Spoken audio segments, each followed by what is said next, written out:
Boop. Who is it gonna be?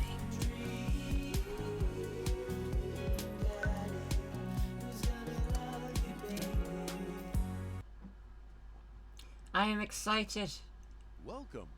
You've got dads. I do. Oh my goodness. Oh yeah, I've seen all this. Joseph, right? That was the guy I was doing.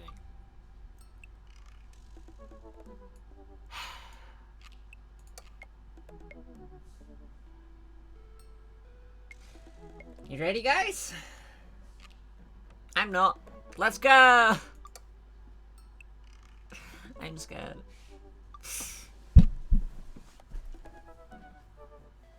I don't like home wrecking. It's bad. Home wrecking is bad, okay? No one home wreck. Ever.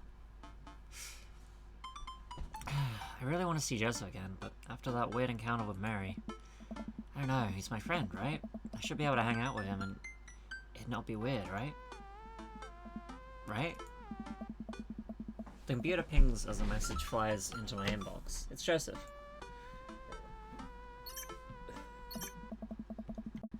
Hi Finn, we should hang out. Like, actually hang out. No manual labor, no impromptu therapy. Something with sad DJs, no, just you, me, and the ocean. Aww. Wait, how are we gonna get on the open ocean? Wait, no kids, just you, me, and the open ocean. Aww. How are we gonna get on the open ocean, you ask? Good question. Whoa.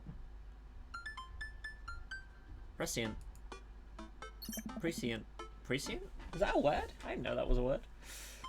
Yeah, I'm ready. Hell yeah, you are. If you're interested, I'll meet you down by the marina and you can...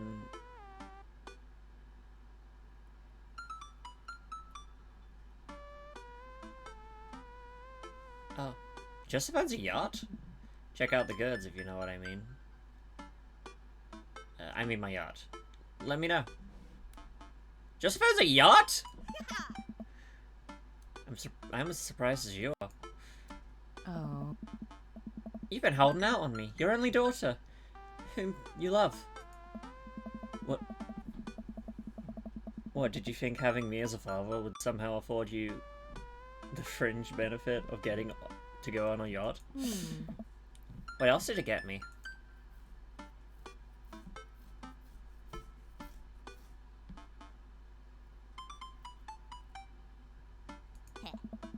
Yeah, okay, but what if I had that exact same upbringing in a healthy environment, but also I could go on a yacht sometimes? Relax, kiddo. Joseph's inviting me onto his yacht. It's going to be a yacht. It's going to be a yacht of fun. Dad. I'm glad you're excited, but that doesn't mean you get to start throwing out puns. Why yacht, Amanda? Well, I gotta go get ready to go on my friend's yacht. I start to walk away, but Amanda stops me. Hey, in all seriousness, I hope you have fun. But make good choices, okay? But Dad... Don't stay out too late or you can't go to Jennifer Longforth's birthday party this weekend. She promised me she would propose to me, but ended up going with Logan Crutchfield. I'm not going anywhere near that party. Good bit, Dad. Good bit. I respond back to Joseph, letting him know I'll be there.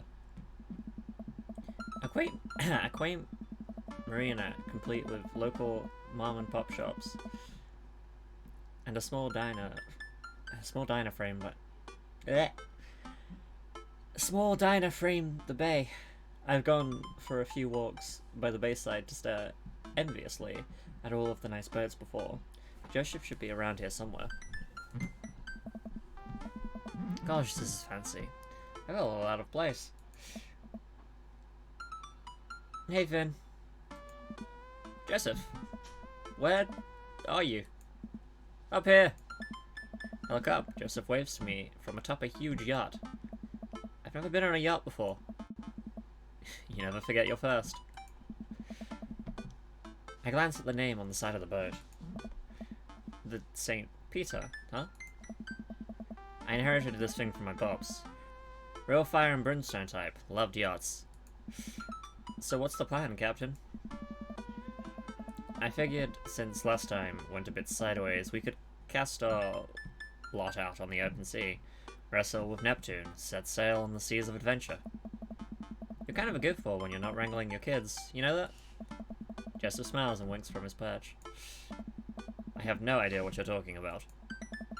Joseph hops down and extends a hand to me, helping me up onto the yacht.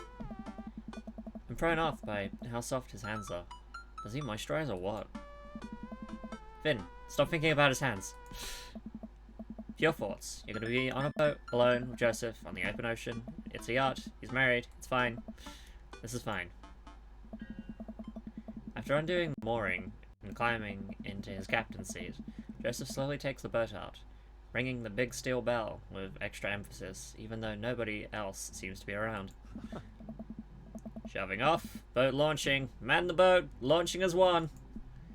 The St. Peter navigates out of the marina and into the open water, with Joseph doing the occasional steering flourish as the boat bops along the waves. He seems a lot more relaxed out here. Joseph is definitely in his element. This is the part where we wrestle Neptune, so please remove your shirt and roll in some talcum powder.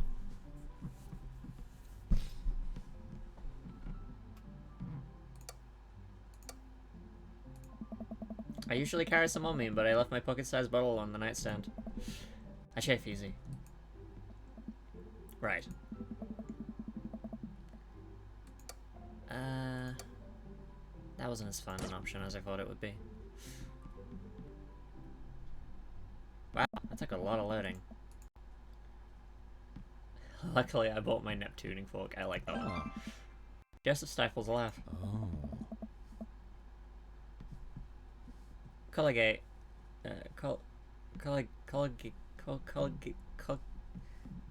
Level. Dad joking there, Finn. For a while, we watch as the trees and waves pass us by. Where are we going? A little further out. It's a lot quieter once we get out on the open water. Plus, we could see whales. Whales are cool. I don't trust whales. Nothing should be that big. Noted. Joseph maneuvers the boat past some buoys. He sighs. Wish I could get out more often, but you know. Family, wife, saving souls. Nice. So many souls. I can barely hold them all. I watch Joseph work the boat. Despite his age, he doesn't look like he's slowed down at all. And from here, I can see how toned his muscles are. Impure thoughts! Joseph and I bow in silence as the bay gets smaller and smaller behind us. I decide to take a peek over the edge of the ship. The wake this thing kicks off is insane. I wonder if Joseph would ever let me water ski off of his yacht. Hey, dolphins! Joseph, there are dolphins! So you're scared of whales, but not dolphins? I feel like there's an unspoken truce between man and dolphin. I would be more comfortable riding a dolphin into battle. Dolphins are way more dangerous. They sometimes drown their babies for fun, you know. Can I trust nothing on the open ocean? I like to think that I'm pretty cool. Alright, Joseph. It's you and me versus the entirety of marine life. I yell out to the ocean.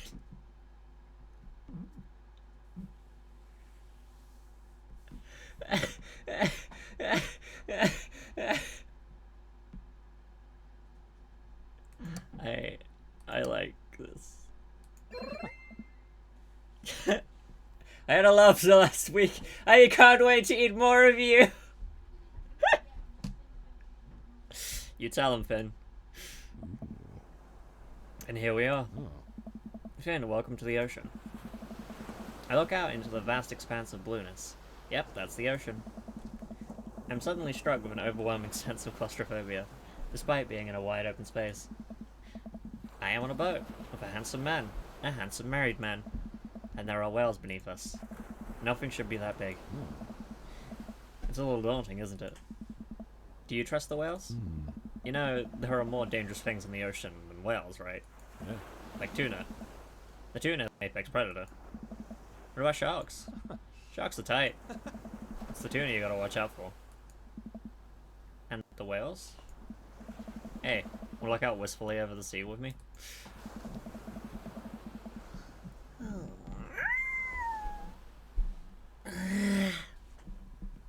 Joseph and I head to the bow of the ship to do some quiet contemplation. You know, Shh. Quiet contemplation. Oh. I'm alone with my thoughts. Cool. Oh, yeah. I look out to the sea for a bit, and then over to Joseph. He looks so commanding as he surveys the ocean. Feels like he's really at home on the water. What Mary said to me at the bar. I can't stop thinking about it. Is she right? But she's terrible to him. He's unhappy. He deserves better. I don't know what to think about this, but I feel so drawn to Joseph. I should say something. So, about Mary. Joseph continues to stare off into the distance. Why are you so damn cute, Cara? No! You're cute.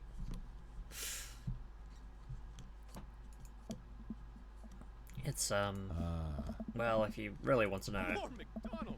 Suddenly I hear a sputter coming from the engine room. Joseph runs over to the boat's controls and taps on some dials.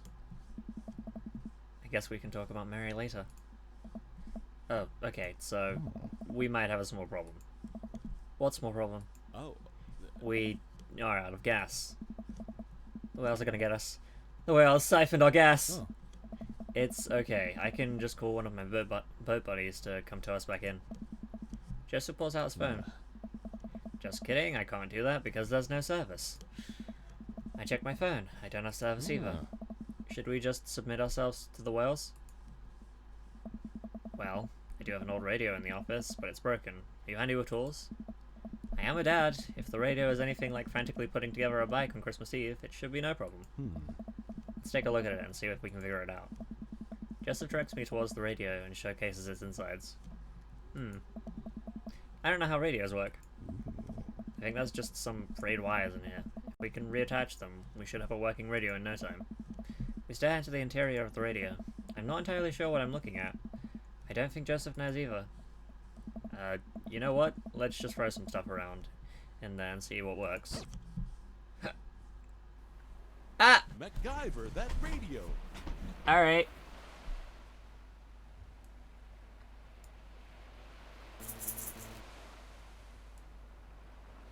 I don't think the egg's gonna work.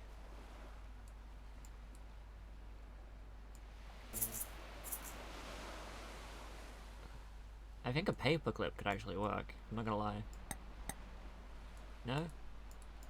It should be a conductive, but alright. Is that a condom? Plug.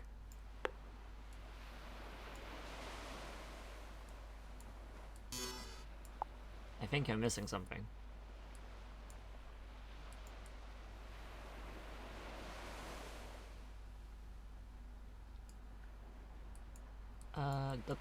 The penny?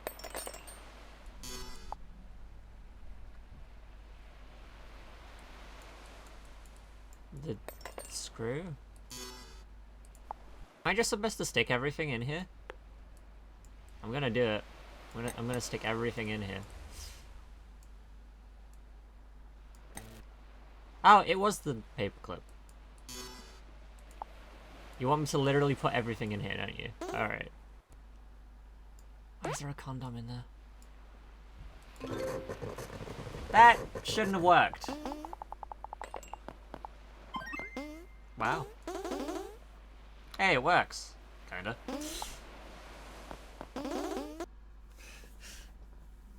There's a yellow wire. Oh wait, that's a pencil. It was indeed a pencil.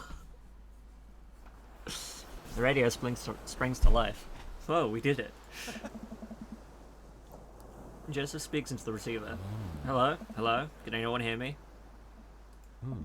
He tries a few other channels. Nobody responds. He might be a little far out. I don't think there's anyone in range. How big's the range? Well, this radio came with the boat when my dad bought it in the 60s, so not great. That's reassuring. Now what? There's worse places to be stuck on than a yacht. Wine?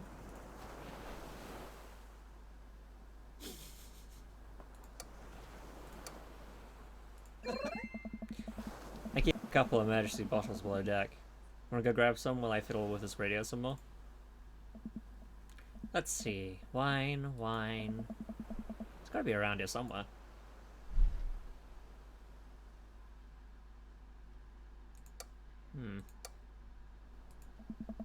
It's a sturdy cabinet. A little dusty, but I bet there are some treasures in here.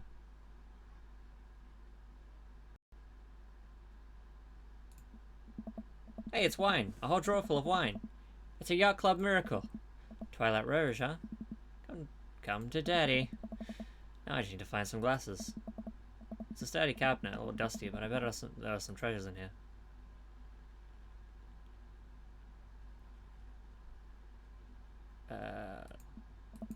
Well, this is a solution to a different problem. Maybe if we're stranded out here for days on... for days, and run out of electricity, we'll need these, but the chief concern right now is the wine intake. Hey, Kara. I'll just be lurking for a while. Okay, Sammy. Good to see you.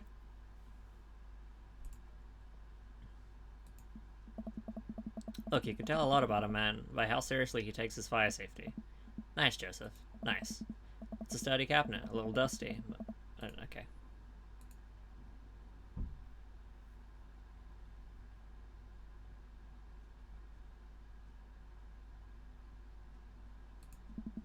I take a look at everything on the shelf.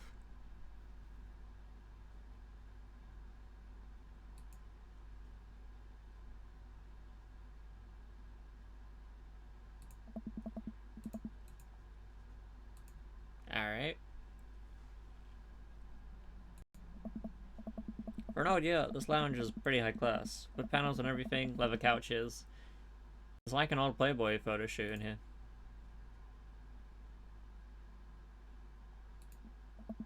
Ah, here are some wine glasses. These are perfect vessels for the Twilight Rouge. Finally, time to get back to Joseph.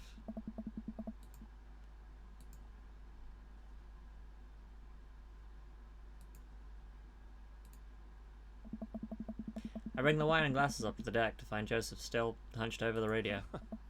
Finn! Wine! Good to see you two. Just in time for sunset. I didn't take you for a drinker. Haven't you heard? I'm a cool minister. How cool. I can land half of my kickflips. What is that, like 4? Yeah. 5 on a good day. Pour me. Power pour! Whoa. Okay, time to party. We clink our glasses and drink up. This wine's not bad. There's a hint of... Am I tasting grapes? You have a discerning palate. It might be grapes. Joseph and I lounge on the deck with our yacht wine. Taking in the ocean air, the sun starts to dip below the horizon. We could be stranded out here forever. I can't think of anyone else I'd want to be stranded with. It's just you, me, and all those whales. So many whales. You're killing the vibe. Revive the vibe, Finn. Generally, it takes 3 days and a gigantic stone door rolled in front of a tomb, but I think we can save it. Back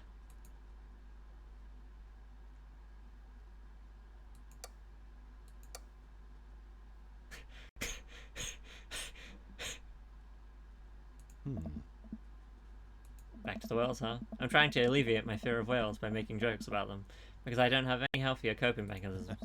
Cheers to that. Fuel prices are on the rise. Yearly maintenance is a bit of a strain on the finances. Can't really take it out in the winter months. But also sometimes you can have a party on your yacht and everyone thinks you're cool, so it evens out. Yacht ownership rules. Finn, if you had a yacht, what would you name it? That's lewd. Fuck you, whales. I'm keeping on brand here. Riding on the side of the boat like that is basically asking them to attack. That's the goal. I'd be ready. You know where to find me, you cowards. I go take another sip of wine but stop myself. Is wine an acceptable beverage in Margarita Zone? Oh. That it is, Finn.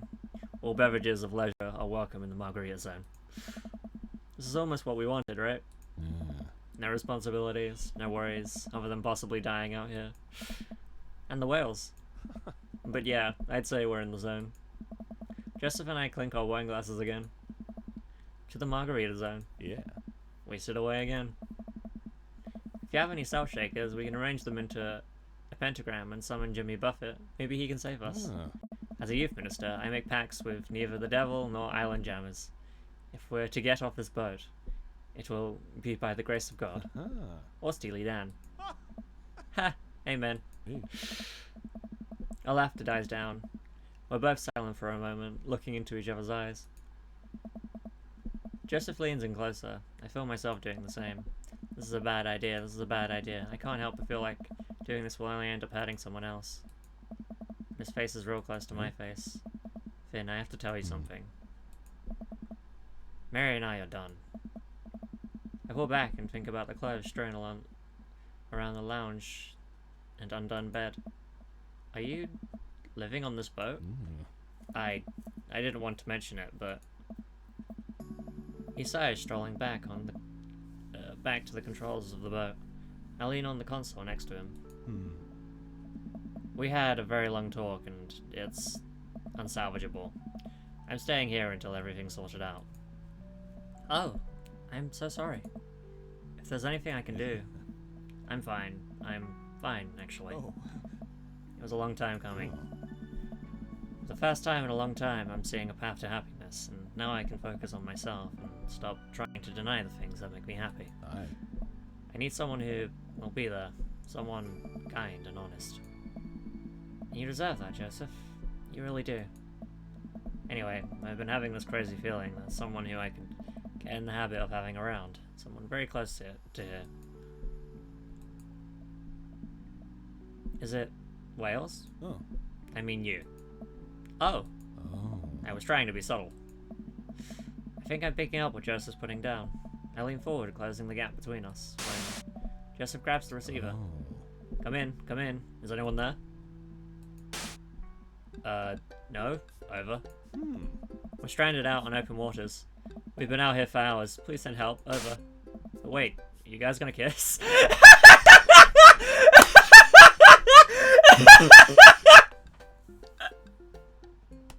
I officially love that Coast Guard. I mean, what are your coordinates? Over. Finn, have you been leaning on the talk button this whole time?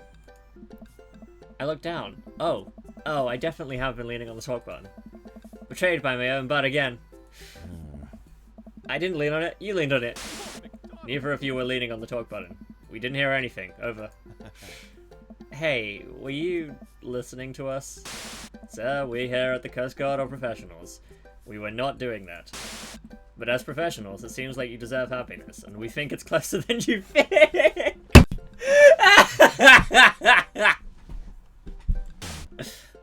Over. How soon could you guys be here to give us a tow? Over. We'll, pick you up in the morning. Sounds like you two have some stuff to hash out. Over and out. Oh. Wait! Aye. Silence. Nobody returns. Radio calls. I think they left. We stare at each other for a second. Well... Joseph carefully places the receiver on the table, making sure the talk button isn't pressed in. Well, okay. Joseph grabs me by the shirt and pulls me into a kiss. His lips are soft and sweet from the wine, and his skin is still warm from the sun.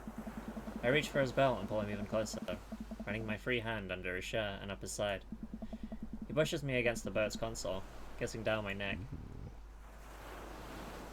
Come on. Oh. His hands drifted to my thighs and he effortlessly picked me up. Wow. Joseph carries me below deck. I'd be lying if I said I hadn't fantasized about this, but I didn't think he'd be so aggressive. I've wanted this for so long. He throws me onto the bed and I let out a little yelp. Lots of time to kill, Finn. We better get started. Oh.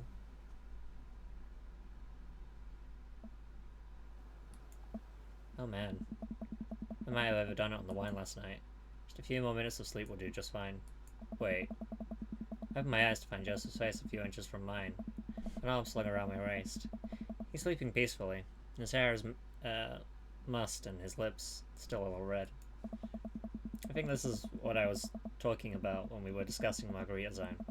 Finding little, perfect moments of joy, like the way the light falls across Joseph's face. Or how he's still holding me tight, even in his sleep. I'm very tempted to curl up closer to him and keep sleeping, but I know the Coast Guard will probably be here soon, and I'd like to be wearing clothes when that happens. I nudge Joseph. He takes a couple of shakes before he barely opens his eyes. When he notices me hovering over him, he breaks into a huge grin. Oh, I don't have 2k points this time. Thank God. Also, hi Yuki.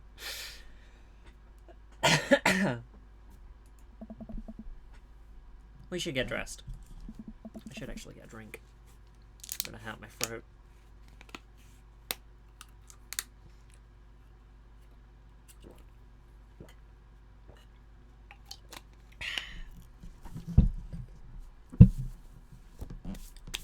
Joseph pulls me in for a kiss.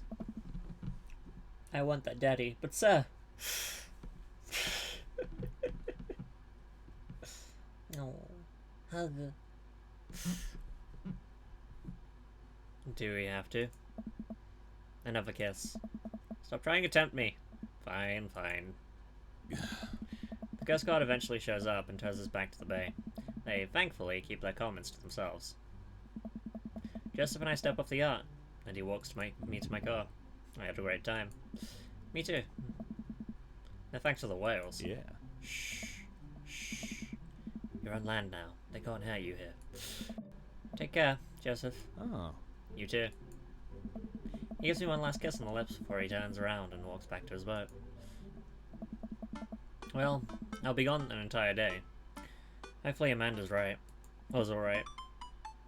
Amanda, I'm... Dad! She runs up and hugs me. I was genuinely concerned about your well-being, but upon closer inspection, you seem to be okay. What happened? The yacht ran out of gas and we got stuck. But it was okay, because I was on the yacht. Weren't you scared?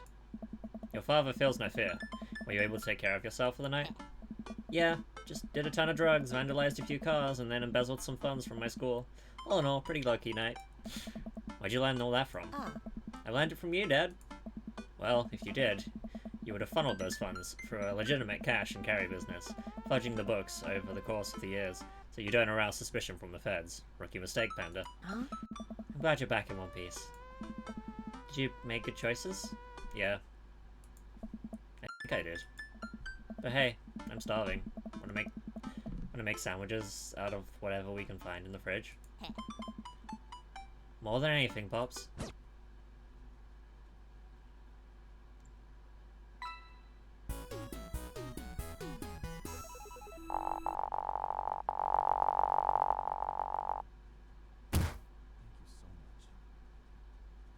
Oh. Nice!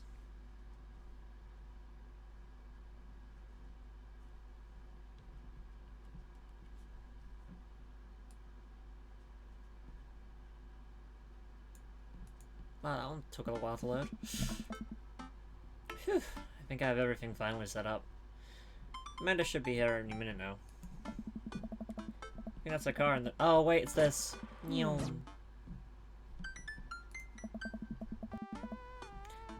That life of crime is finally catching up to you. I tried to send him in a different direction. But even I- Oh, I've seen this.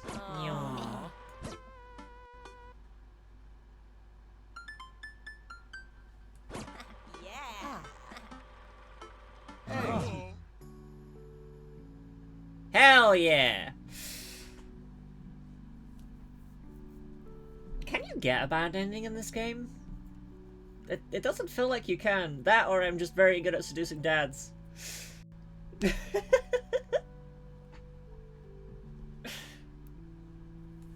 Surprise. Yeah, this is cute. We've seen this 100 times, so I'm gonna fast forward. Oh no, Mary's here. With everything that's happened between me and Joseph, I should be a good host and say hi to her. But I don't wanna... Come on, Finn. You can do this. I woke up to Mary. Come on. Hey. Hey. You been good? Just peachy.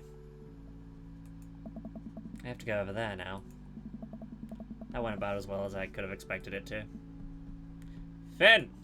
Right, wait, this is the compliment. Yeah. Oh. Hey. Yep. I know you guys. Yup. Oh. That's still cute. I don't know. Yeah, that was just the weird. And then this is also. The sun is setting and everyone seems to have eaten their fill.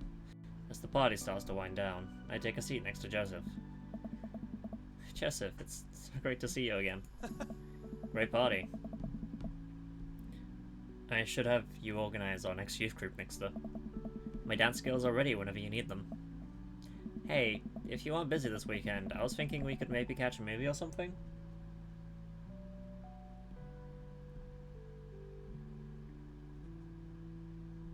I think it's the latter, so which daddy you want to seduce next, Kara? We'll find out after this little cutscene.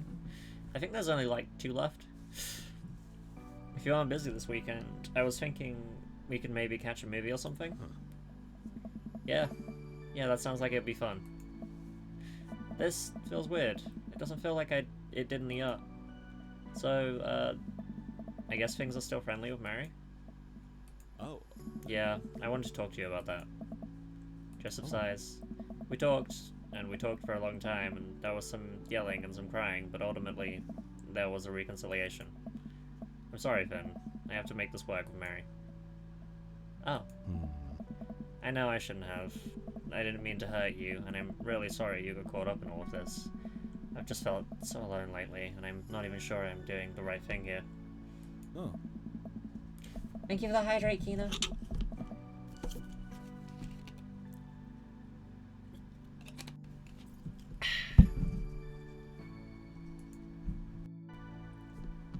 You've come to mean so much to me, and I'll never forget all of those beautiful moments we shared together. But I have to thank you.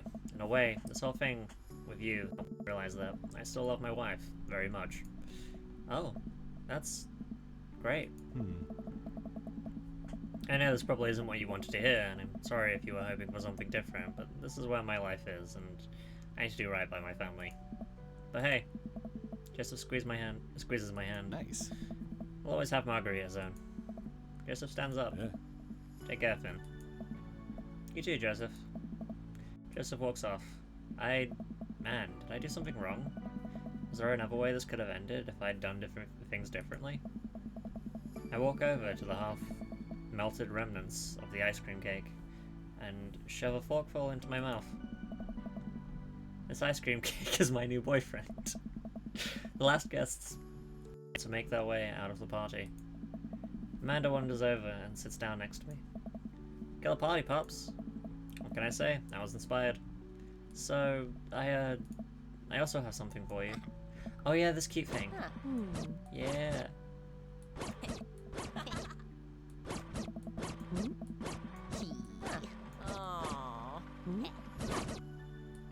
Team Finn.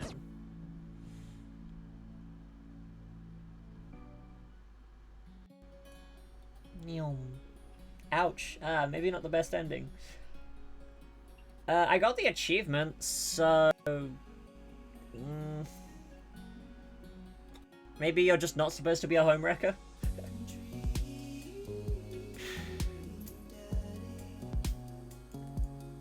I'm kinda glad he talked to his wife, but oh.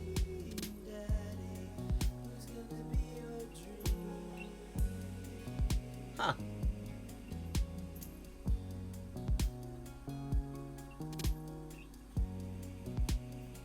Clever. I'm kind of glad he talked to his wife, because I didn't want to be a homewrecker, and he had a family and everything, so... morally, I think that was better. Anyway. I have a bear. Yes. See, I did get him. So that was obviously how it was supposed to end. So I've got... oh, wait, there's 3 left. Alright, so I've got the athlete, the bear, and the really hard one that I'm not supposed to sleep with on the first day.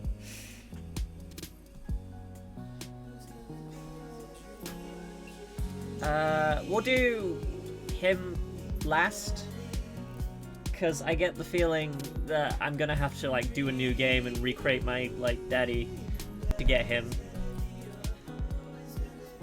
Which is a pain.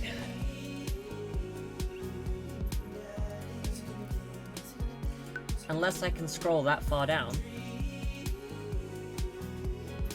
Oh! You can! Huh.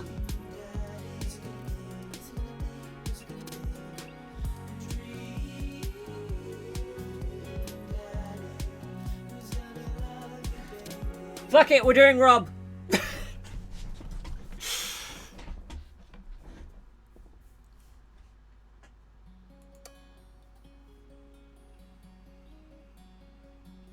We're doing this again from the top.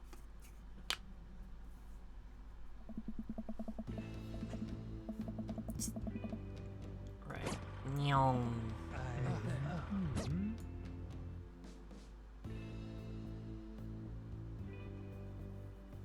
I love shots. Thank God.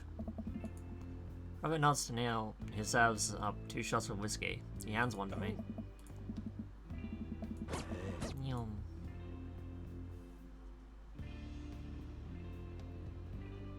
Honestly, if it was me, I'd compliment the tattoo.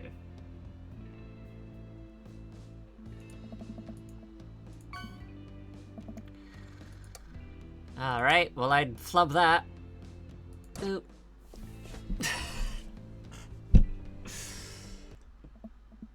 How about the cool leather jacket?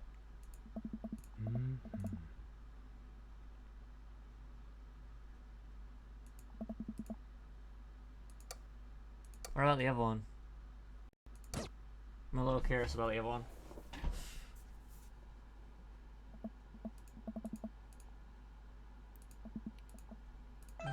Your face is good. Thanks. Wait, I think this is what flirting is. And this guy's mysterious and cool. Way cooler than I am, at least. Rob looked like he's been through some stuff. He seems to have definitely been through some stuff. Robert signals the bartender for another round. What are you doing here tonight?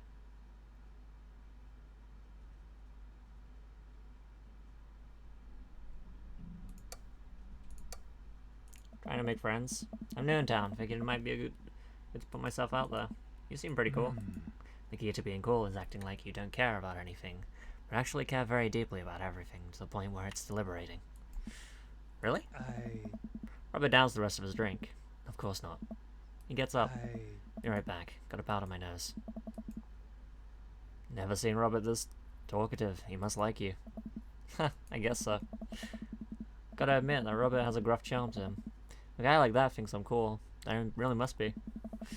Robert comes back from the bathroom and grabs his leather jacket. I'm gonna go home. You out of my way? Robert and I leave the bar and find ourselves walking in the same direction. I live in this cul-de-sac down the way. Does everybody live here? Me too. We just finished unpacking today. Great place to be. Good neighbors. Well, some of them. Who's that? We get to Robert's house, which is just a few houses away from mine. We stop and he turns to me. I don't guess and tell, Finn. So are we doing this? Or what? What?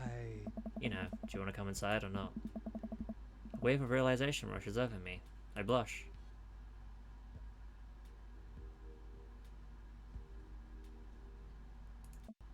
I better call it a night. Catch you around? Sure. I head home, head buzzing with whiskey. I guess I should read this now. I don't need to fast forward this because we're on a different route.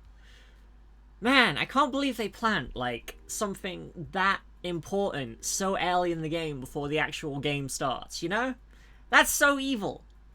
That is so evil. I've done Rob before and I got his bad end because of that. Decision screwed me over. I can't help it. He was hot and I wanted to sleep with him, but I guess I did it too early. Oh. It's fine. This time we're gonna do it right.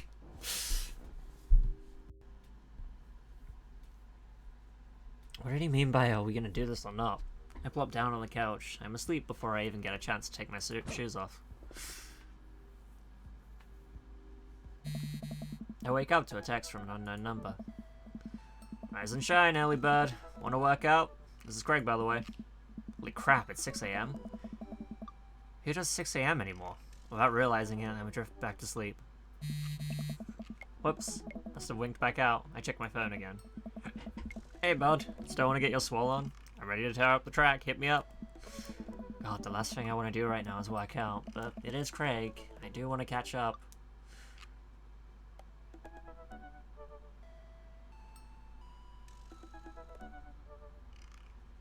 Alright. Hey, my man. I need a few minutes to wake up, but let's meet in 20. After a few seconds, after another text comes in. Sure thing. Meet me at the gym. Hap car. I stretch and my bones creak. I gotta stop falling asleep on the couch. I throw off my blanket and... Hey, wait. I don't remember falling asleep with a blanket. Amanda must have tucked me in after I fell asleep. Bless that child. I reluctantly brush my teeth, throw on the only clothes I own that are even kind of gym appropriate, and head out. The neighborhood is quiet and serene this early in the morning. Birds chirp and the grass is still wet with dew. Surprisingly, the gym is pretty crowded. I spot Craig standing out front, stretching of course. He spots me and waves enthusiastically. Oh. Hey bro, good morning. Hey, good to see you, man. I'm definitely not as pumped up as he is. Maybe I should have had some coffee before I left. You ready to kick some butt? Help! Help! This is it. This is how I die. Nice. I thought it'd be funny. Why can't I be funny? Well, you'll help, man. I get the feeling this is gonna be less of me kicking butt and more the gym kicking my butt. But I can handle it with you here. Oh. Dude, bro, that means a lot. Hey. We head to the gym and I'm immediately intimidated. All of these people look like they could break me in half, and it seems like Craig is friends with all of them. Oh. He high-fives and finger guns all of the cool jocks in the room. They look like they could and would steal my lunch money to spend on protein shakes. Come on, bud. Let's warm up. We head over to the treadmills and start walking. Okay, I can walk. Walking is good. This is decent. This is a decent place to be. Walking. So, I know we are in treadmills. Yes. And those over there are ellipticals. Oh. Very good. What's all this other stuff? It's okay, you aren't going for him. That's true. But if I can save after I get in his good books, then I can go for him next time. Multitasking. Craig laughs. Hey. They might look a little scary, but I guarantee that all of them serve a specific purpose for building up muscle mass. I watch as a dude in a muscle tee flexes a muscle I didn't know existed on a machine I think was once used to process grain into flour. What is that? Why is that guy doing that to himself? That's a good question, bro. What do you think he's doing?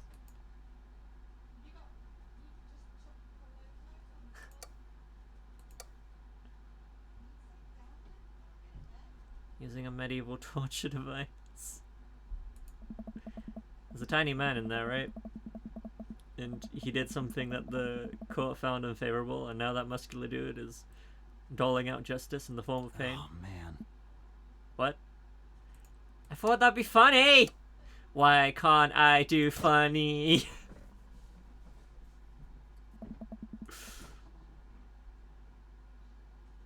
I'm trying to crush people's skulls with his thighs. He's trying to make his thighs so strong that he could crush people's skulls with them. Yeah, that's pretty much the only reason I work out. Oh no, Craig is turning up the speed. I better do the same. How long have you been doing the buffing? Hmm? Couple years. And what do you do when you're not dadding or working or buffing? Oh. Oh, I coach my twins' softball team. That still counts as both dadding and buffing. Oh. Ah, I keep busy. What do you do for fun?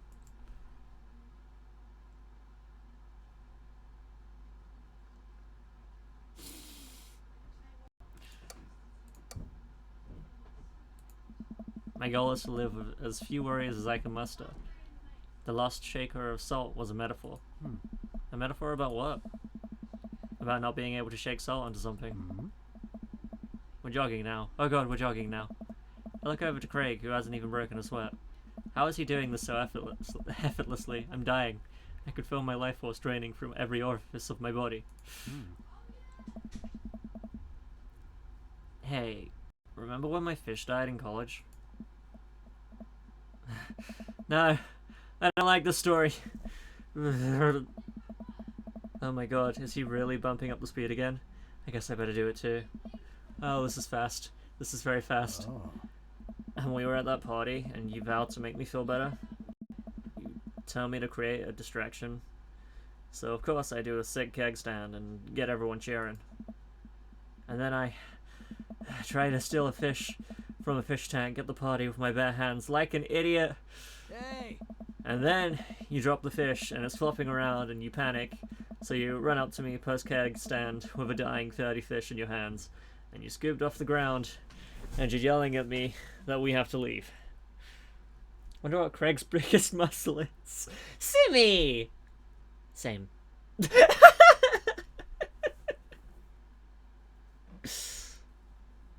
Nice. So we're running out of a frat party with a fish trying to give it to mouth-to-mouth resuscitation, and we get home and get him into a bowl of water, but the prognosis was grim. And the next day he's alive and well. They never did catch the great fish thieves of Grand Ridge U. And they never... Well, I shoot off the end of the treadmill and crash into the wall. Jesus, that hurts. Hey! Dude, bro, are you okay? Craig offers me a hand and looks me over for injuries. I'm fantastic. I managed to stand up and rub my back. Doesn't hurt now, but I'm sure it will later. Oh, man. You don't have to push yourself like that. Always know your limits. Well, I think I might call our gym adventure here. Hmm. You sure? Yeah. Oh. Alright, well, here, I bought you this. Greg hands me a shaker bottle full of thick green liquid. I stare at it with what must be apparent distaste. Huh? It's a protein shake, bro. Oh, thank you. He wants me to drink it. Oh boy, here goes. I take a small sip. It's actually delicious. Wow, this is really good. Dude! And good for you. It's my special recipe. I'm pretty proud of it. Hey! Let me know if you ever want to work out again. Maybe we can try running around the neighborhood if treadmills aren't your speed. No pun intended, bro. Good one. Well, I'm gonna go put some ice on this. Everything. I'll see you around. I leave the gym feeling ashamed. Craig used to order delivery from the pizza place across the street from our dorm, and now he can run circles around me. Literally. Man, I really gotta work on this dad bod. I get home and lie down on the couch. It hurts to move. Oh god, I'm so old. Oh no, I must have fallen asleep. What time is it? Shoot, it's 3:55. I'm supposed to be at Amanda's school in 5 minutes. I frantically put on some clean clothes, apply a generous amount of deodorant, and run out the door.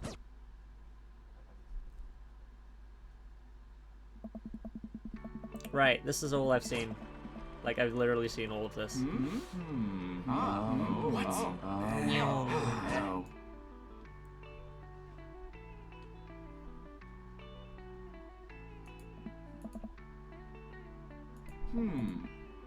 I don't know. Huh. Ah.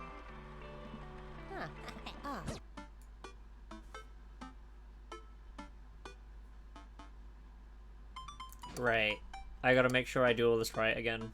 I want to get the good ending.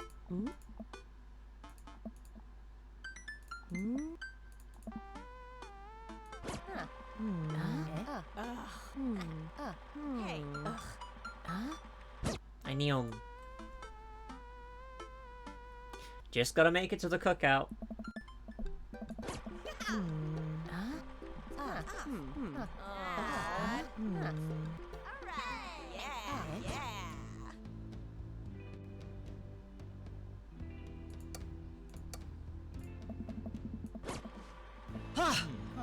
Hey, it's the boy. Still love him.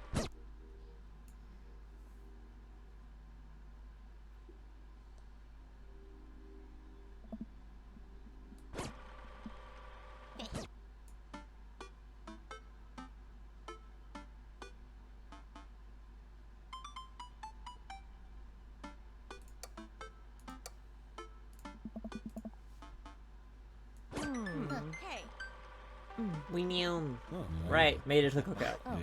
Baby children, wife, lots of people. Talk to Robert and Brian, talk to Man Hugo, talk to Joseph and Damien. Fuck it, it's burger time.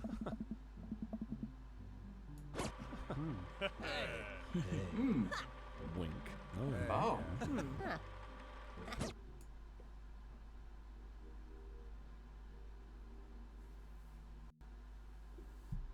It was like I was at a networking event.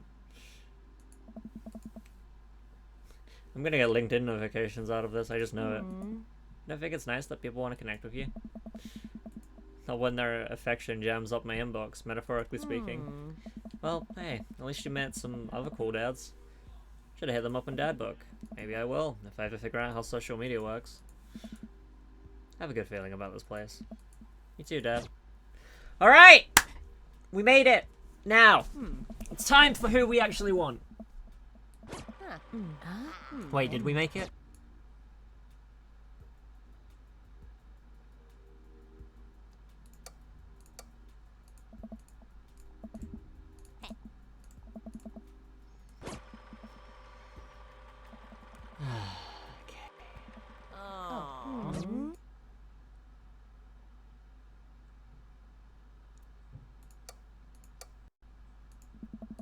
You weren't responding.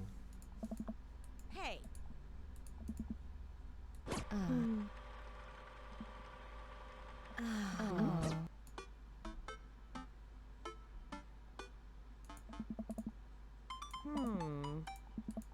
Hell yeah. Be a good dad. Aisha! Yeah. Sorry, I have to like skip through all of this because I had to do Rob's right thing, and now I have to get back to Dad Book. So I'm really taking a while. I apologize.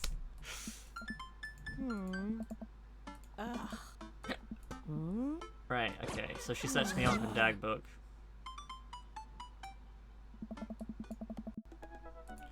Ah, fuck, I have to do this again. Ah! Alright, answer it as if it was me. On a Friday night, you were most likely to...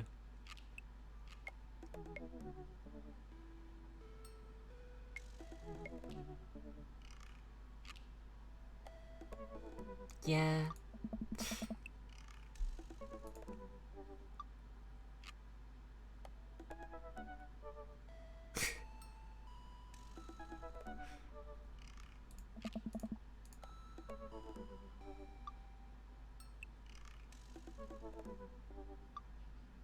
Oh. Street smarts. Take all right from manuals and instructions, all your book canon. President of Space.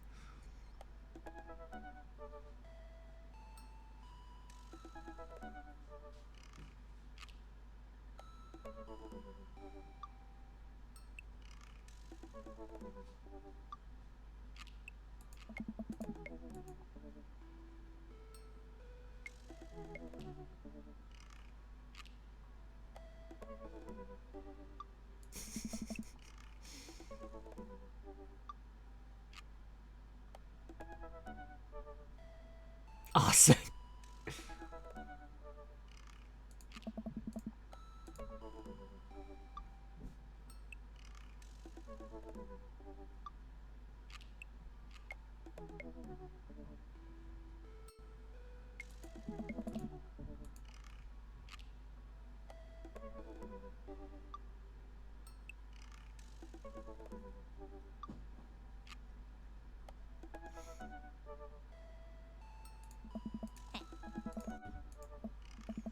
Meow. Please give me a text after you finish stream. Okay. Welcome. You've got dads.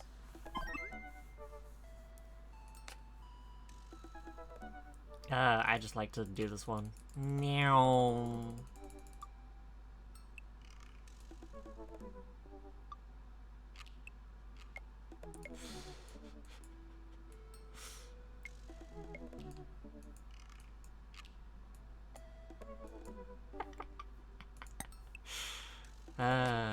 Dad Amanda, I just, it's good shit. Alright. We are finally going to Robert's route, like, properly. Like, not fluff it up. Let's go! Wait, I'm not stupid. There we go.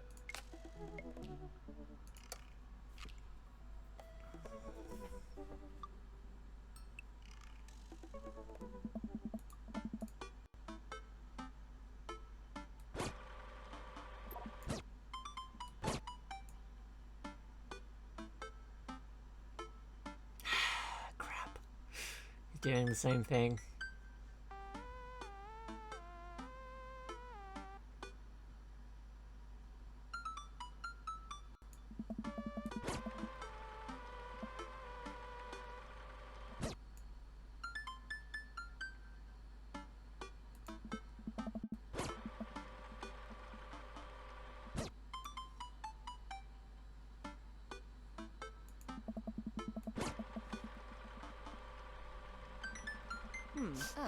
I'm fine.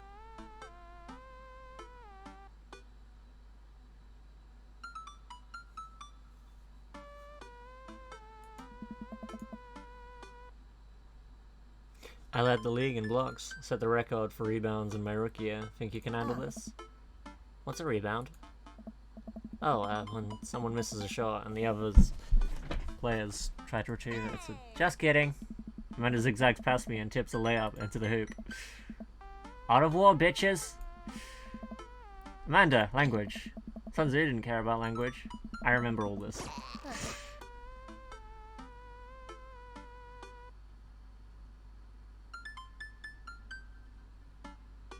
Tell me more about this dog.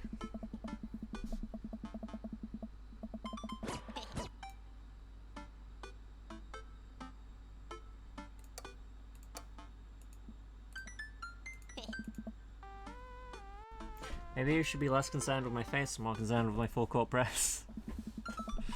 Aww. Yeah, okay, well this is still very sweet.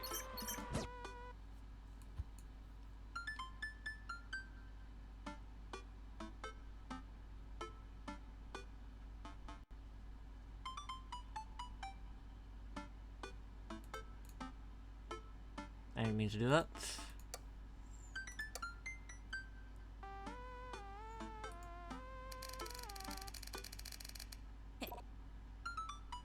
My dad, pretty square. 4 minutes pass by, another message pops up. Yes. Wanna grab a drink? Hey, that means he wants to hang out. I know what that means, Amanda. But it's kinda late. Come on, Pops, live a little. I am living, with ice cream, and traumatized toddlers. Well, it's your life, but I think you'd have a lot of fun tonight. You are trying to get to know the neighbors better, aren't you? Ugh, fine. I type back a message to Robert, asking him for details. He tells me to meet him at Jim and Kim's. Well, don't wait up for me. I never do. Throw a nice jacket and run out the door. It's only a short walk to Jim and Kim's, and it's a beautiful night. Walk into the bar and see the usual crowd of barflies drinking beer and watching sports. I spot Robert at the back of the bar and wave hi as I walk over. Hey man, how's it going? Hey buddy. Ahoy there, Skipper. Robert and Mary are here? Uh-oh. I brought Mary along. Figured we needed a drinking buddy. Ah man, I was excited to get to know Robert a little better. Now I have to deal with this weird married lady making passes at me. Oh, don't look so scared, kiddo. We're just having a drink. Hey. Yeah, speaking of which, I think it's time for the first round. While you're having. Hey. Honestly, with me, definitely whiskey. But I don't know if Finn's dad could handle it. Finn? Me. Finn McFinn. The dad. Yes. Him can handle it. Let's go with beer. Oh. While admirable, I disagree.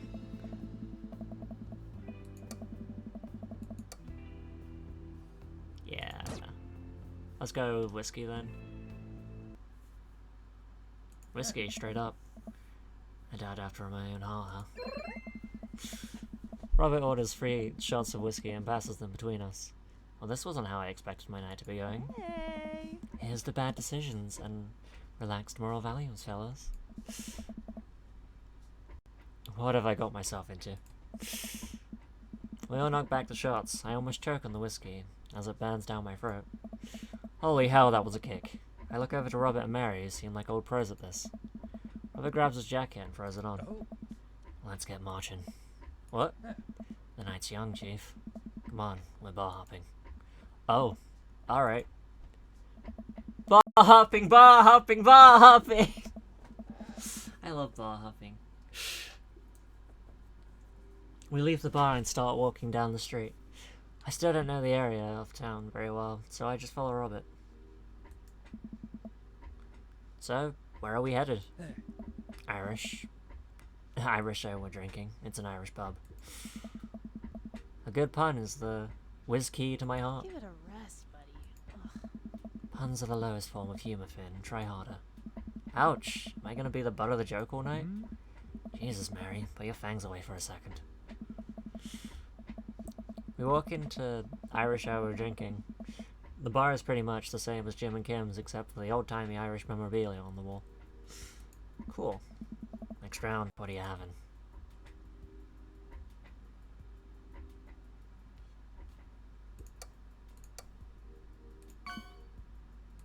Yeah, that's what I thought. He hates that.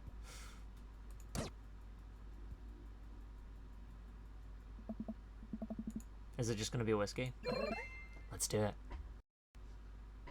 I thought maybe variety, but maybe he just likes it straight. Honestly, I'd be the same, so fair enough.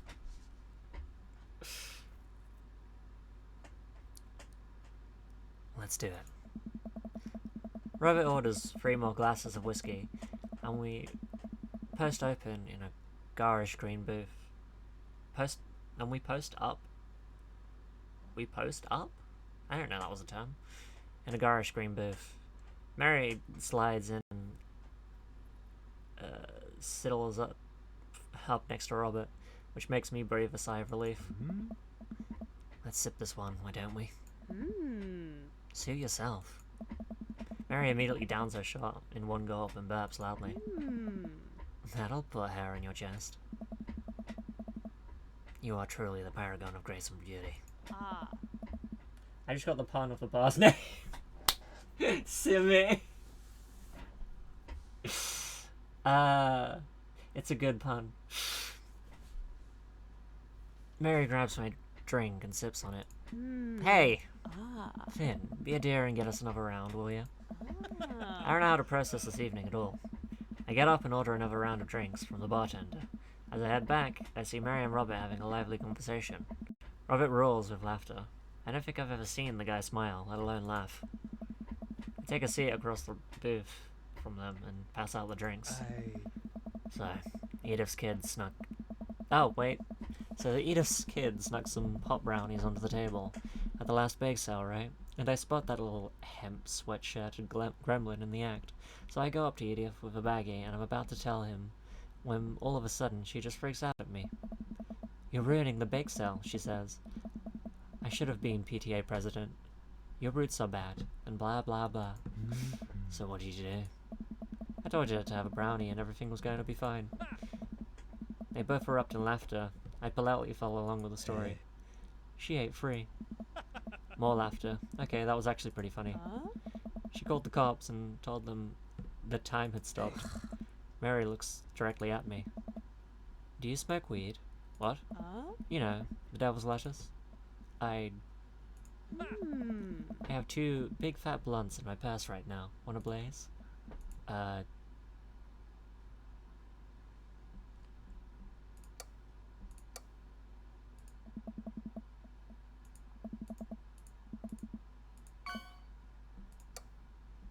Thought so.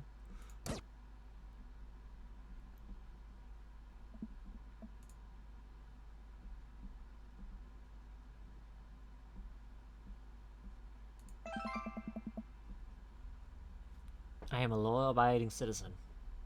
Weed is legal in Massachusetts. And I am a super law-abiding citizen. Yeah!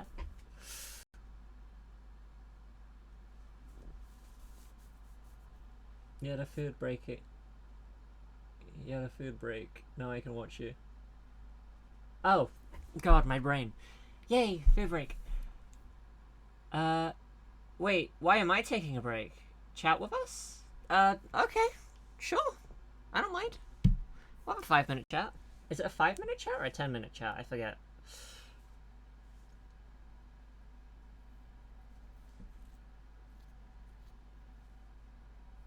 Let me check real quick.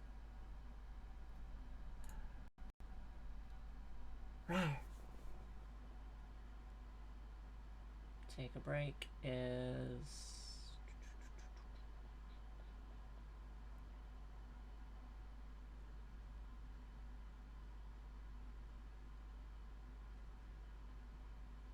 I've lost it. Where is it? Oh, there it is.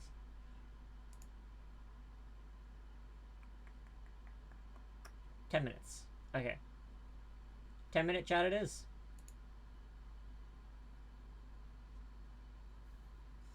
I hope it's not bad timing, Lamel.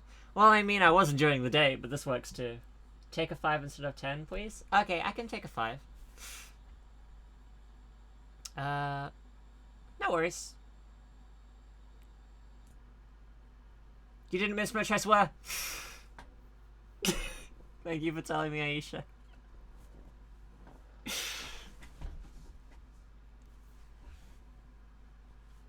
That was just funny.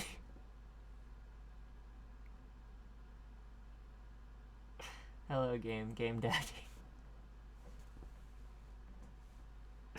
Silly! But it seems like he's not going anywhere anytime soon. I just wanted some alone time with Robert. Oh, she's not going anywhere anytime soon. I just wanted some alone time with Robert. I wonder if I can get her to leave somehow.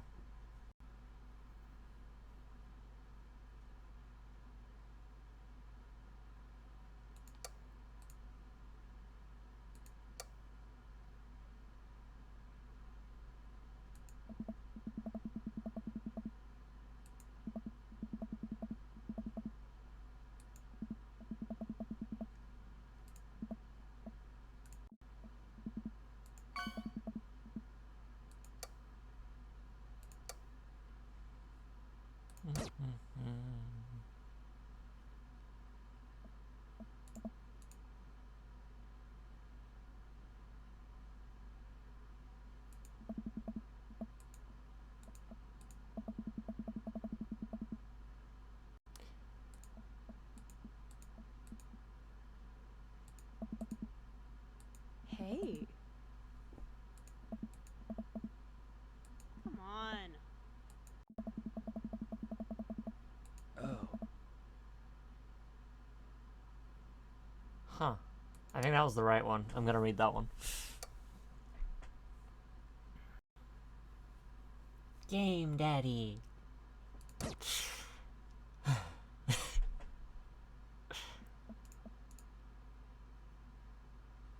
Could you get the next round? You trying to ditch me, pal? No. Because if you're trying to ditch me, you can just tell me to scram. No, it's fine. Finn wants some alone time with his new best buddy, Robert. Read you loud and clear. The wingman breaks formation to pursue their prey. Now, if you fellas will excuse me, Mary needs to sink her teeth into the helpless boy. Go with God. Nice seeing you. Ugh. Deuces, nerds. Mary gets up and saunters over to a looking guy at the bar. Oh. She grows on you. Does she, though? I feel like she kind of delights in making men suffer. Yeah. Well, she does. But what about Het and Joseph? What about him?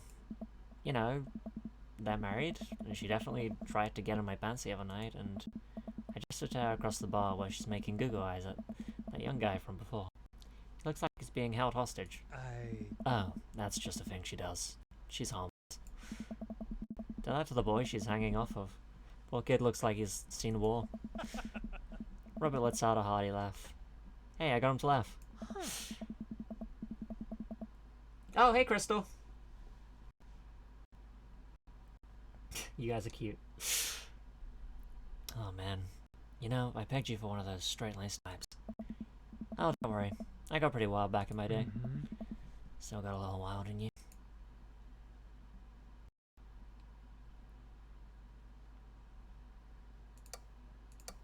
That's so wild in me. I get so wild I've got a whole safari in here. Just really wild all the time. Lame. He doesn't like my, like, weird, awkward humor. You know it. Robert orders a couple more rounds of shots. I gulp. What am I getting myself into?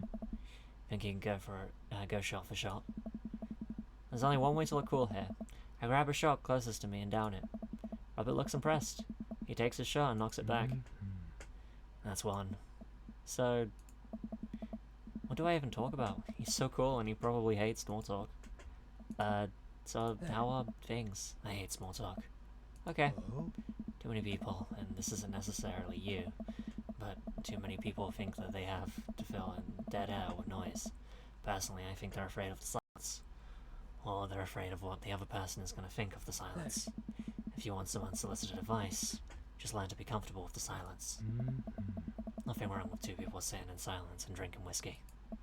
Oh, alright. Robert and I sit in silence and drink whiskey. I take in the rest of the bar. Patrons laughing, playing darts, spilling beer. Mary giving the hard sell to that young man. The young man pretending he got a phone call from one of his friends. Huh. Maybe silence is nice sometimes. So you have a killer, man. I choke on my drink. Excuse me? You know, watch the life drain from someone's eyes. It's not just their life, you know. It's their hopes and dreams draining away.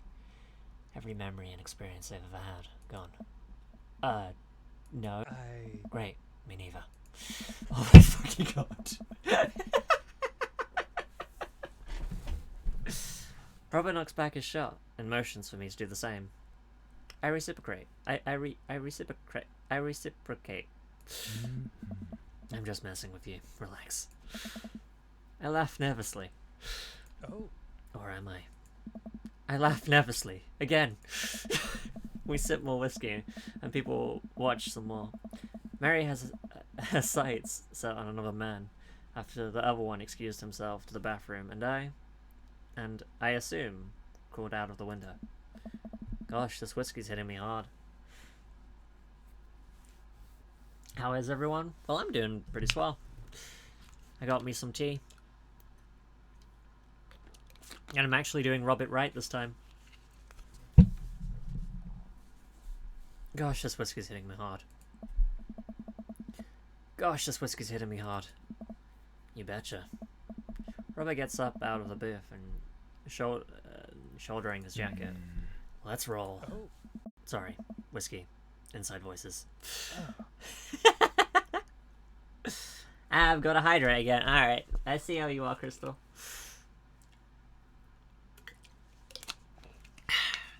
Thank you.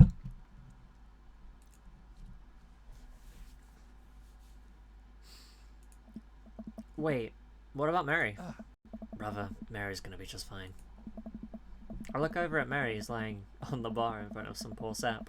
She's singing happy birthday to him while he insists that it's not his birthday.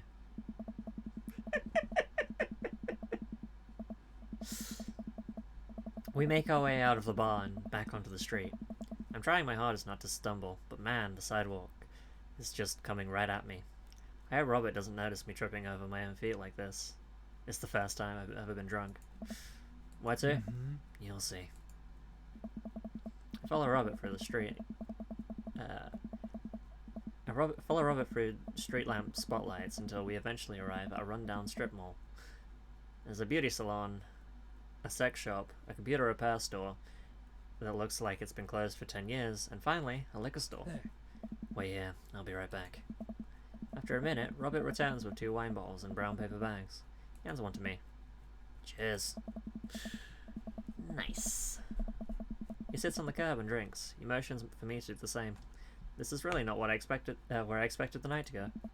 I take a sip. Why Zinfandel? What? Nothing. I just wasn't expecting... It is delicious, fruity, and refreshing. Don't judge me. I start to say something.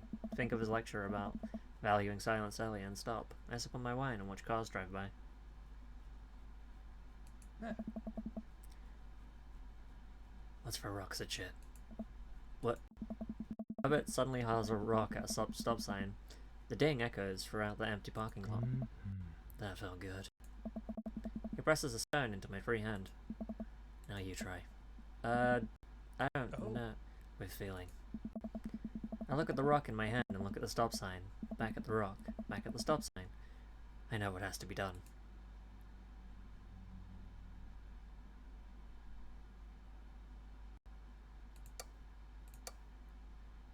This one's for you, Poppy. I have unresolved resentment towards my father, and I'm gonna express it through property damage. I hurl the rock at the sign. It sails over the stop sign. Right into the window of a parked car, leaving a crack. Huh? Dude, run. I leap up and dart into the nearest alley.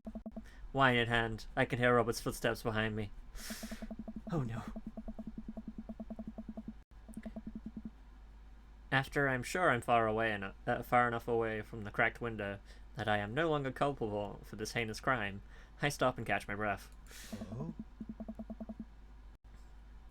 Maybe we strike rock throwing from the to-do list. Agreed. Suddenly, my stomach growls. Oh man, am I starving. Let's get pizza. I can't argue with that. What's good around here? Actually, I don't even care if it's good. It just needs to be edible, and in my mouth in the next 5 minutes.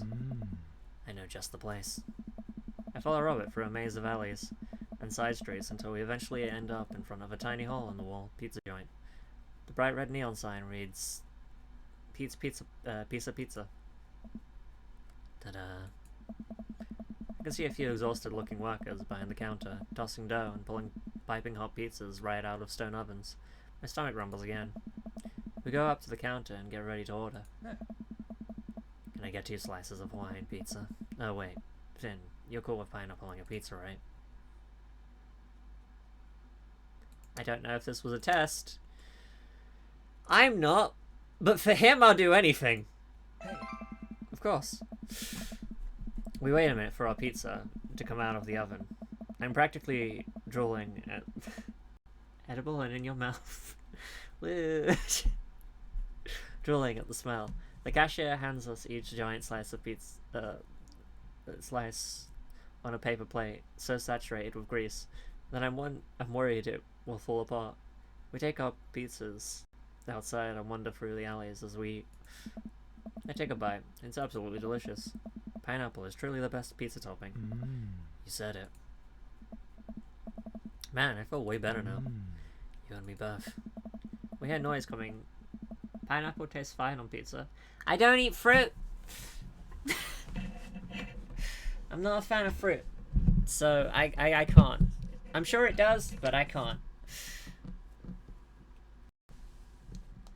We hear noise coming out a slightly ajar door in the alleyway. Robert looks at me excitedly. Got him more wow, didn't you?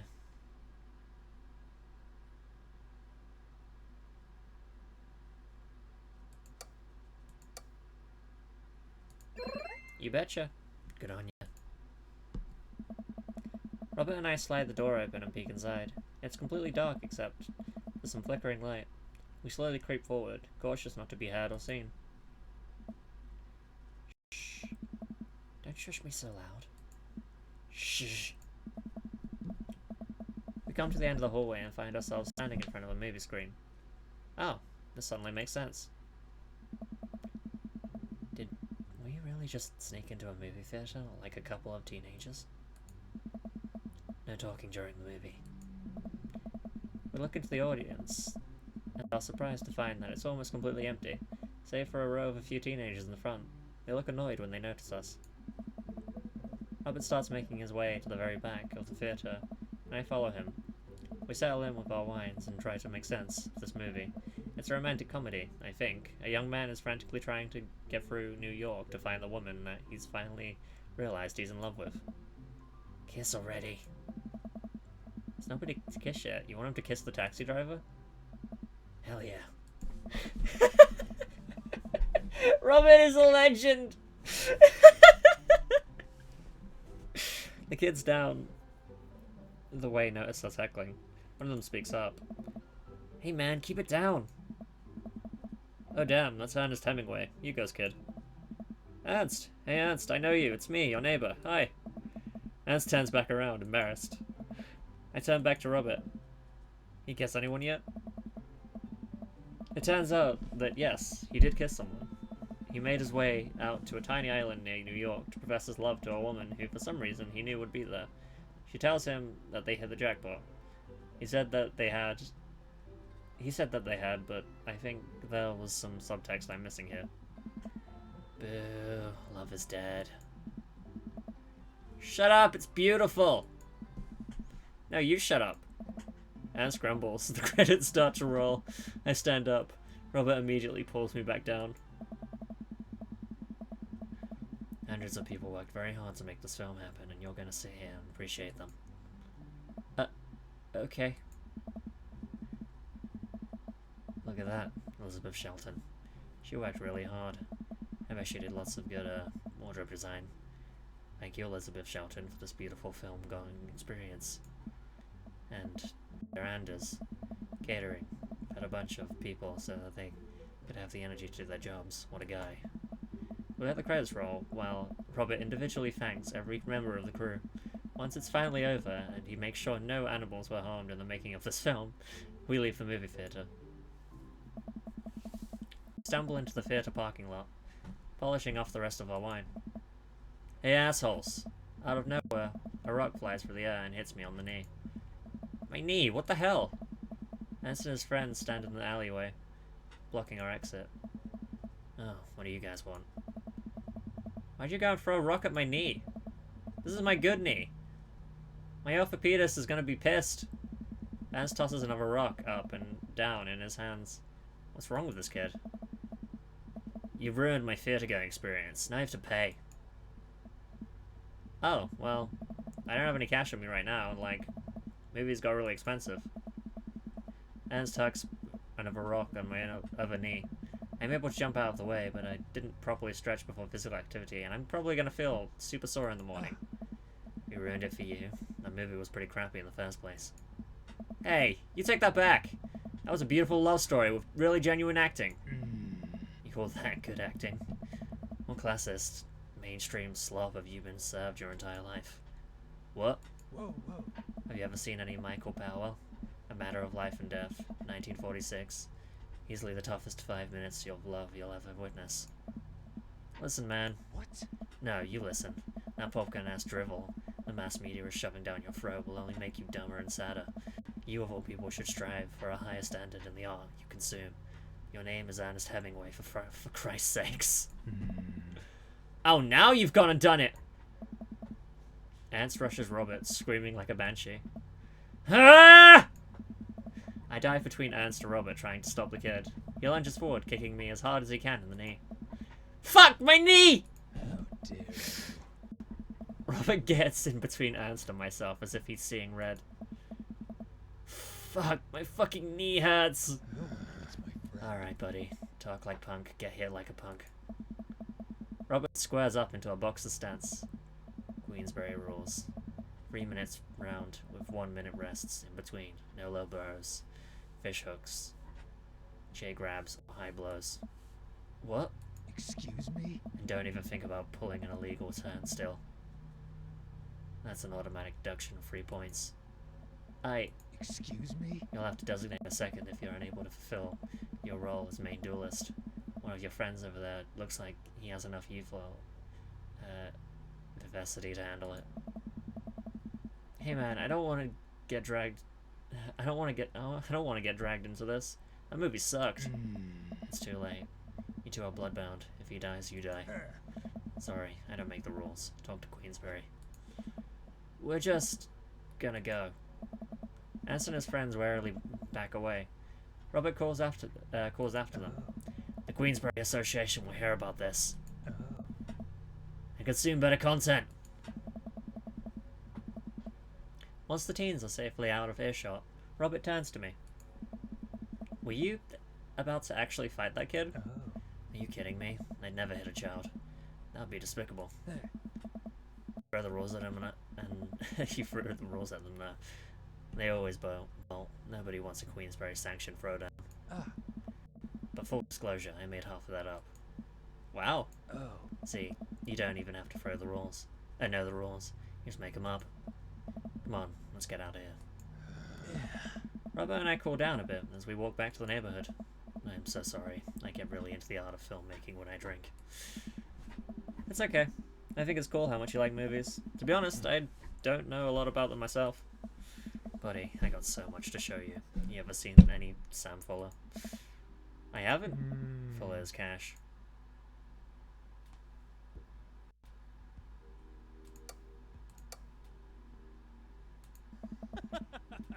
Adventure's all I got, buddy. Robert throws an arm around my shoulder and we drunkenly belt out tunes all the way back. We finally get to his doorstep.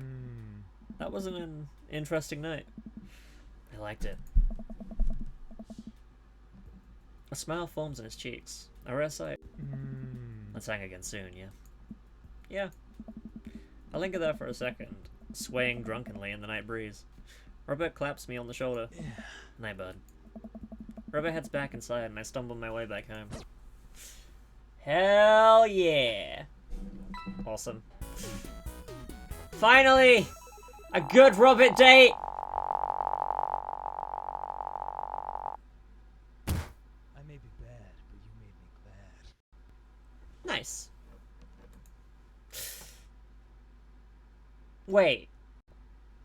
Is Robert Danny? That's Danny's voice!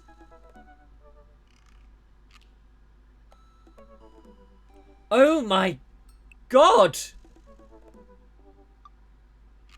Huh. So Aaron is Joseph and Robert is Danny. Huh. Alright then. That just clicked. While I'm doing my afternoon word jumble, I've done this.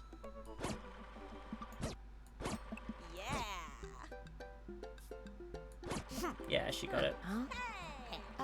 Hell yeah. We need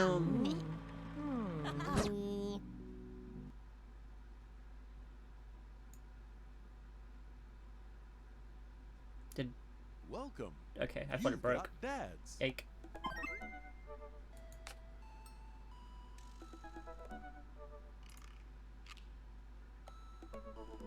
I've done that before.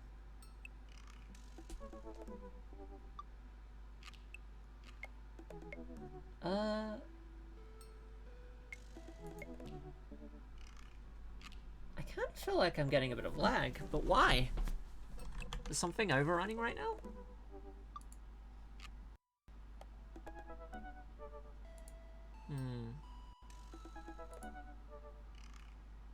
I'm not sure. I don't know where that's coming from.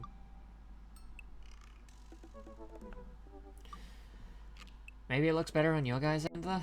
I don't know.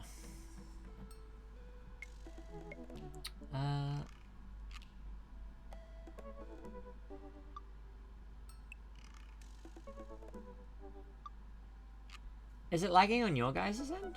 Like, is the frame rate dropping and stuff?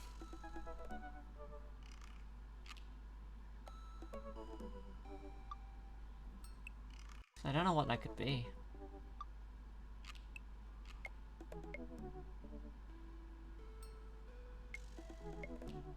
Unless it's because I didn't turn off my computer last night. And my RAM's all mucked up. That might be it, actually. Oops. Well, as long as you can hear me. Do we have time for more Robert? Maybe. I could always save if I go overtime, though.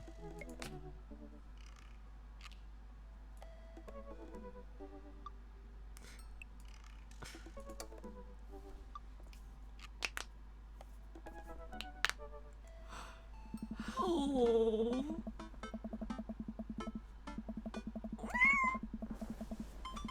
I had a lot of fun with Robert last time we hung out, but I'm beginning to wonder if he's dodging me. I tried messaging him a few times on Dadbook, and Dadbook says he hasn't even read them. I haven't even seen him come out of his house, actually. I decided to send him one last message. Figure that this will produce the same result.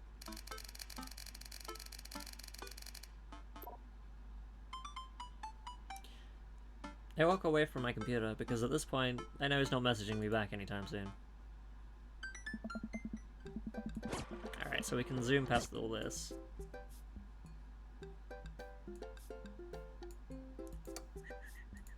This is where I bake our pie, right?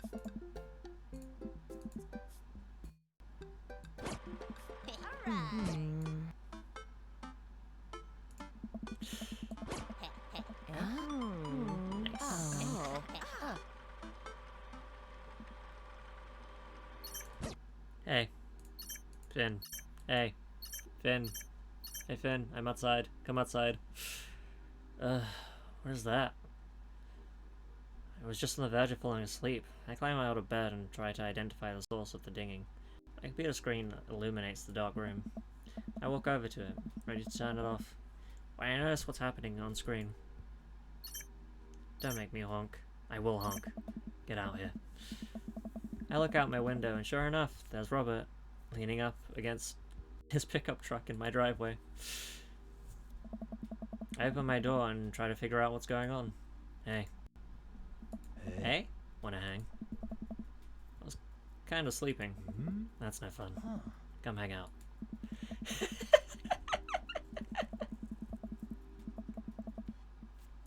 When I collect all of the Infinity Daddies, I shall rule the world! Yo, that's fair. It's 1, 2, 3, 4, 5, 6. 6 daddies though, not 5. That would have been funny. Or is there 5? Actually, I don't remember.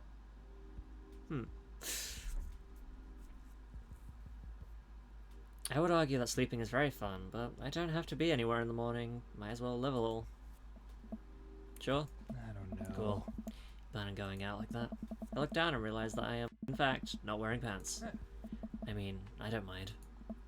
Right. 1 second. I run inside and throw on my going out pants, shoes and a jacket. I grab my keys and meet Robert back outside. Ready. Ready. Hop in. I jump into the passenger seat of his old red pickup truck.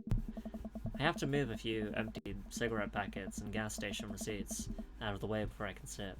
Robert silently starts the car, and we drive out of the cul-de-sac.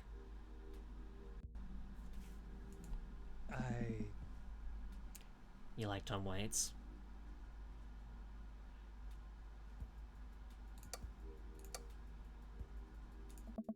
Wait, who's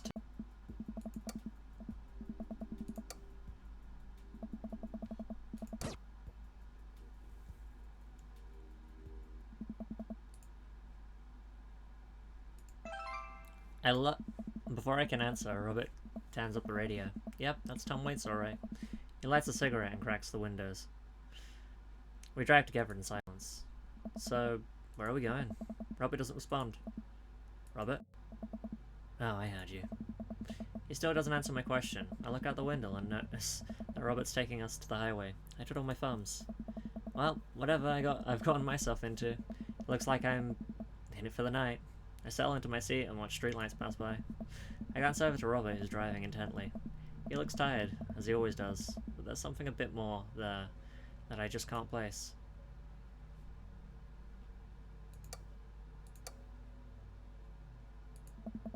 How old is this thing? Older than you.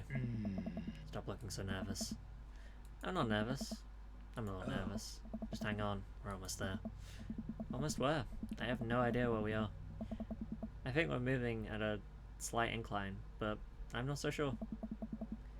We eventually come to a stop. Robert gets out of the car, and I sit for a second, unsure if he wants me to get out too.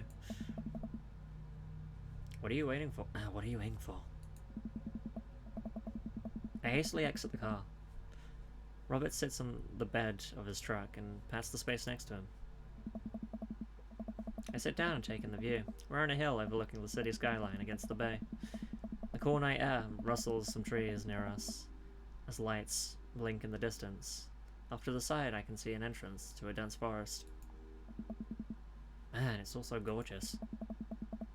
This is where I come to...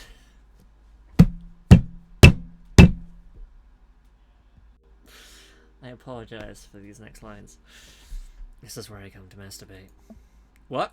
Huh. I'm kidding. What's wrong with you? There. This is my little spot where I come to think. It's nice. Huh. You can see the whole city from up here. Really gives you some perspective. Robert reaches behind him and pulls something out from under his jacket. It glints in the moonlight, and I suddenly realize what it is. Oh shit, that's a knife. Oh. Please don't stab me. Robert reaches into his pocket and pulls out a small piece of wood. Please don't stab me with that either. Hey. Robert takes the knife to the piece of wood and starts carving at it. Oh, I breathe a very audible sigh of relief as Robert looks at me sideways. Did you think I was going to stab you just now? What? No? Hate to break it to you, but I did, in fact, bring you out here to harvest your organs.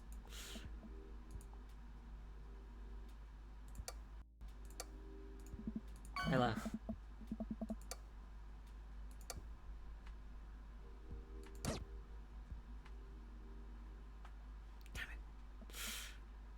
I wish she wasn't joking. No. Yeah, well, you think you caught me in your trap, but I knew. For years I've been putting the most vile junk food in my body in preparation for this day. Come at me, friend, and reap what you will. Oh. 2 steps ahead of you at all times, that's how I operate. Huh. Nothing gets past you, huh? Hey. Robert reaches into his pocket and pulls out a folding knife that he opens and hands to me. I'm gonna warn you, the last guy had a knife fight with lost 3 fingers because he didn't know the 8 basic rules of knife fighting. You're familiar, correct? I honestly can't tell when you're kidding. I'm so many levels of irony deep that I've forgotten what humor is. He and I laugh. Oh. Have you ever whittled before? I wish he wasn't joking, that would be hilarious. Considering I'm not a grandpa. No. What do you mean by that? Well, I just thought that you would have a block of wood shipped to you along with your first social security check. Finn, I'll have you know that whittling is a time-honored tradition enjoyed by both young and old alike. That you're dismissing it before you even tried it speaks volumes about your character. However, because I've gotten to know you for some time and have to come to think of us as friends, I'm willing to attribute it to ignorance instead of malice. What I'm trying to say is, go get that stick. Robert motions to a good-looking stick on the ground, perfect for potential whittling. I pick it up. The most important thing to remember while whittling is to cut with the grain, not against it. If you cut against the grain, the wood's gonna splinter. Isn't the most important thing safety? No. Getting hurt comes with the territory. Look at my damn hands. Look at his damn hands. They're calloused and covered in little white scars. They are very nice hands. Wait, so he was baiting you to sell your organs? So he's a masturbator? God damn it, Simmy! That was good. That was very good. You can't make a stick omelette without breaking a few hand eggs. Knife that wood. Oh, okay.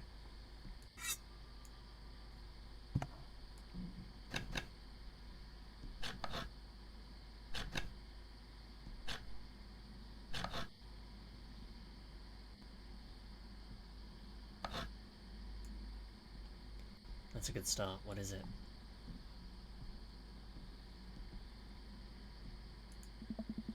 Good luck writing with that. You made a highly dangerous weapon.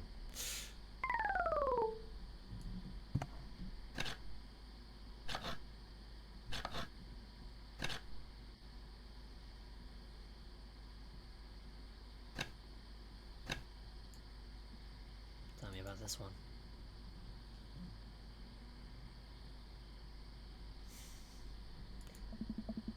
Now all you need is to carve up some wooden juice, wooden fruit, and a wooden freezer. This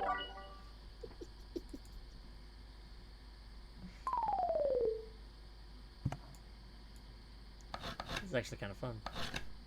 The randomness aspect of it, I mean. Ah, what's the story here?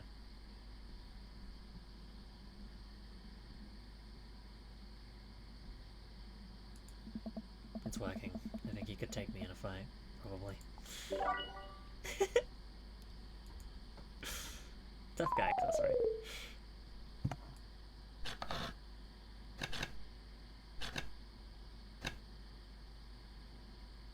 Wait, come on. Is that an egg? A chicken nugget.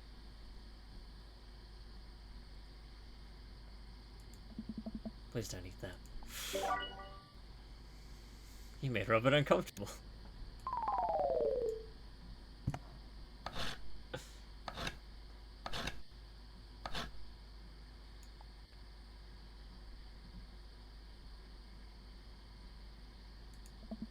Good old Louisiana.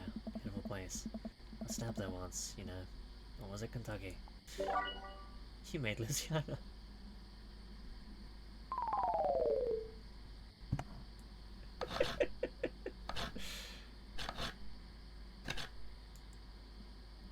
Interesting, what do we have here?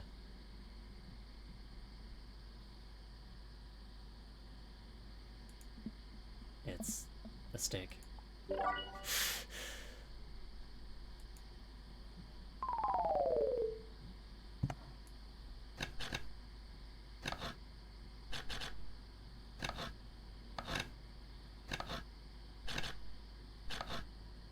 I'm getting good at this. If you keep this up, I didn't see what you said!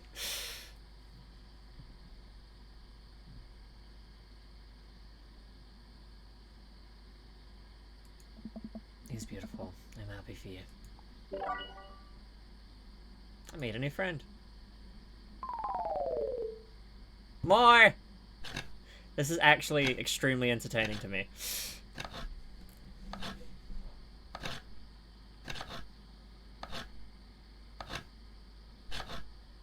I made a pony. Motherfucker! I'm gonna look back on my VOD just to see what he said last time. Last time, you know what I mean.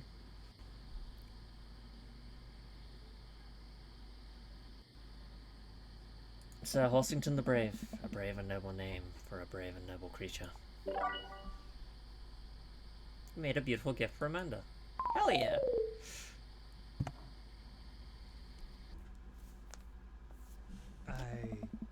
Robert and I sit in silence for a while, carving up pieces of wood. I think I'm getting the hang of this. It's actually kind of relaxing. I can't help but to see what Robert's working on. He's carving a smaller wooden knife. While I'm distracted, the knife slices into my thumb. Blood gushes all over my little wooden carving. Robert is lost in carving and doesn't notice me bleeding everywhere. Robert still doesn't notice. Robert, I'm dying. I'm bleeding to death. Robert finally looks over. He reaches into his jacket again. Jesus, how much stuff does this guy keep in there? And pulls out a red bandana. He wraps it around my thumb. Hold tight. He helps off the truck, and I can hear him rummaging around in his car. He comes back a moment later with a well-stocked first aid kit. Robert carefully wipes all the blood off of my hands and swipes a bit of antiseptic onto the cut. With surprising gentleness, he places a bit of gaze on the wood and wraps it all up. You okay? Yeah, I'm good. But hello! Oh, Jojo. Hi. You sweetie pie. Thanks for the raid. Hold on. Oh god, what is happening? I am shifting in and out. Moth Lady raid. That's a cute one.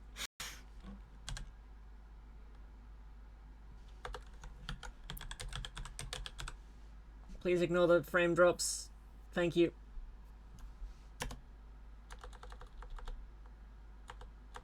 S.O. Jojo.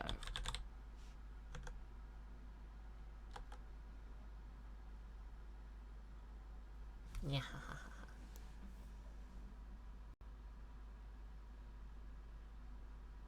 I don't know if it's Izumi is a she or he, but I'll just refer them as they.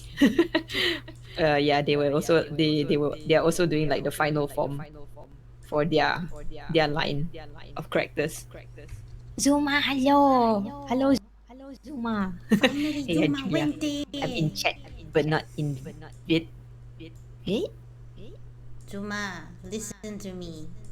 Go get your laptop. It's so I important. can't see chat. Check shit. I have no idea what was going on in the clip. But it's good to see you, Jojo. How's game? I'm doing Rob properly this time. Woo! I figured out what was wrong and I'm doing it right now. What were you doing? Were you just drawing? Yeah, you were doing. What were you drawing? If I'm allowed to take a peek. He hands me what's left of a tube of antiseptic. Make sure to keep that cut clean. It's oddly touching and a little sexy. I guess I'm a real whittler now. Huh. There you are. Be careful.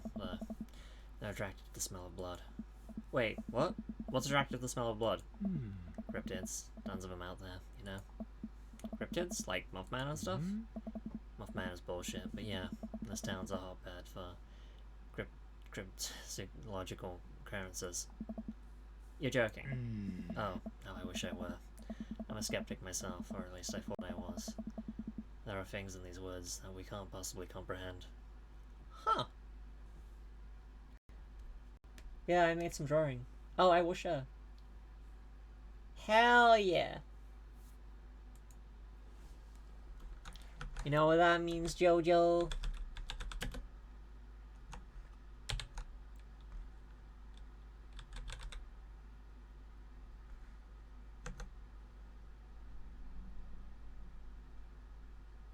Just to let you know, I made so many jokes about carving segment, but I spared you from it.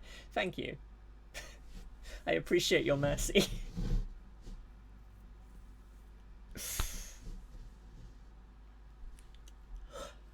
I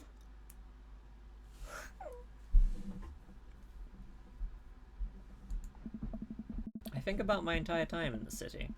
Aside from the occasional stray coyote, I don't think it's too bad. Oh? You ever hear of the Dover Ghost?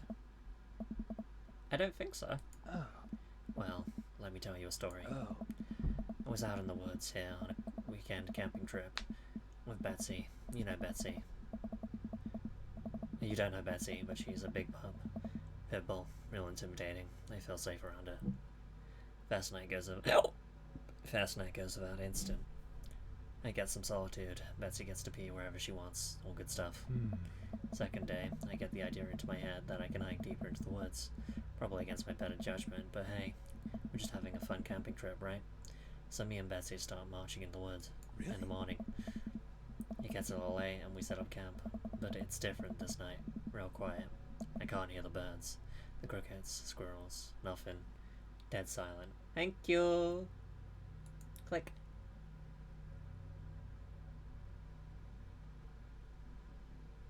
Why didn't that click work? Oh, okay, it's just taking forever to load. No biggie. Ooh. Alright, hold on.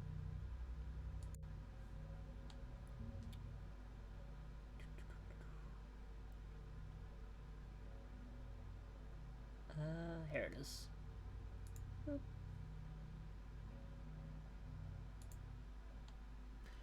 You guys should follow JoJo.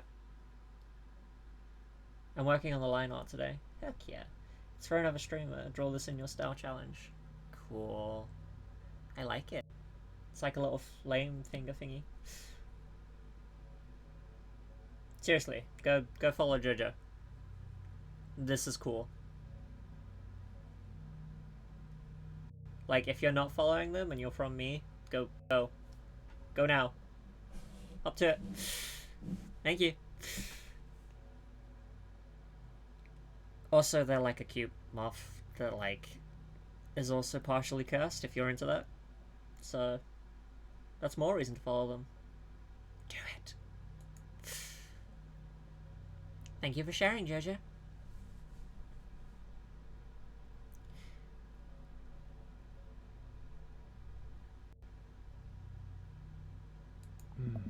Then it happens. I really like the name JoJo. Reminds me of JoJo's Bizarre Adventures. She gets that a lot. Then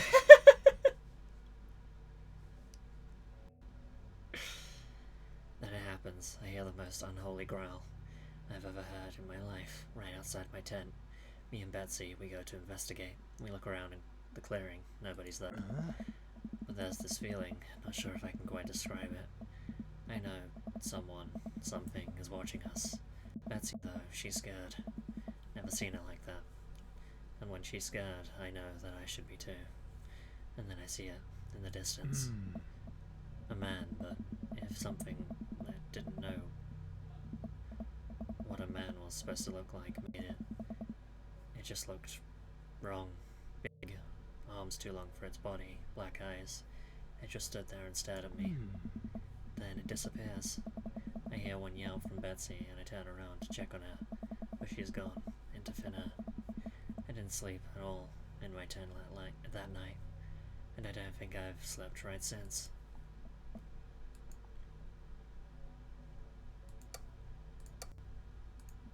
Wow. Robert. Hey. I'm so sorry. I say that if you listen closely on quiet nights just like tonight, you can hear the howl of the Dover ghost. A howl resonates through the woods. It doesn't sound like a regular howl. It's so guttural. Even from far away, something about it makes my skin crawl. Huh? Okay, Robert, real funny. I tend to look at Robert. He's white as a sheet. You're messing with me, right? Uh-huh. I was messing with you, up until literally just now. I totally made that camping story up. I strained my eyes to scan the forest line, trying to see where the howl originated from. Off in the distance, I see something. Oh hey, it's Daniels. What up? I can reply to you with Dio and Ora and Zawardo. That's about it, I guess. JoJo. Alright, honestly, that's all you need to know, JoJo's. Well, fair.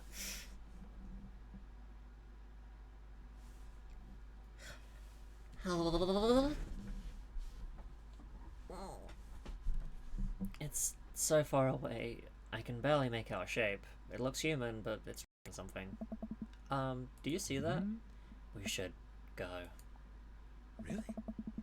Robert and I slowly back away and get into the truck. He turns off his headlights and we make a slow crawl away. Back onto the road. I'm too scared to look back. What was that? Really? Bit of a ghost, I guess. I chuckle nervously. This time he doesn't seem like he's messing with me. Or maybe someone illegally dumping garbage on a wildlife preserve? Yeah, that's the story we'll tell ourselves. Whoa. We sit in silence for a little while longer. The fear of whatever that was slowly subsiding as we get closer to the city. Hey. Thanks for coming out. This was fun. I'm sorry I haven't been in touch. I've just been in a way lately. I had to get out of the house. Had to be around somebody. You doing okay, man? Oh. Robert thinks for a second and lights another cigarette. Hey. Been doing a lot of thinking. He takes a long drag. Huh. As I get older, I feel more and more that I'm just drowning in the sea of regret. I was so busy chasing after these things that I thought would make me happy, that I didn't think about anyone else, All I cared about was myself. I didn't even think. Hey. Robert stops. I wait for him to finish his thought, but he just stares at the road. Maybe I'm just built like this. Or maybe I do it to myself. Maybe it's my own choice that I'm as unhappy as I am. I try to think of something to say. I remember all the times in my life when I've been sad, and that's a great many of them. But there was always a light at the end of the tunnel. Something I held that kept me going. But there's something so resigned about the way Robert's talking.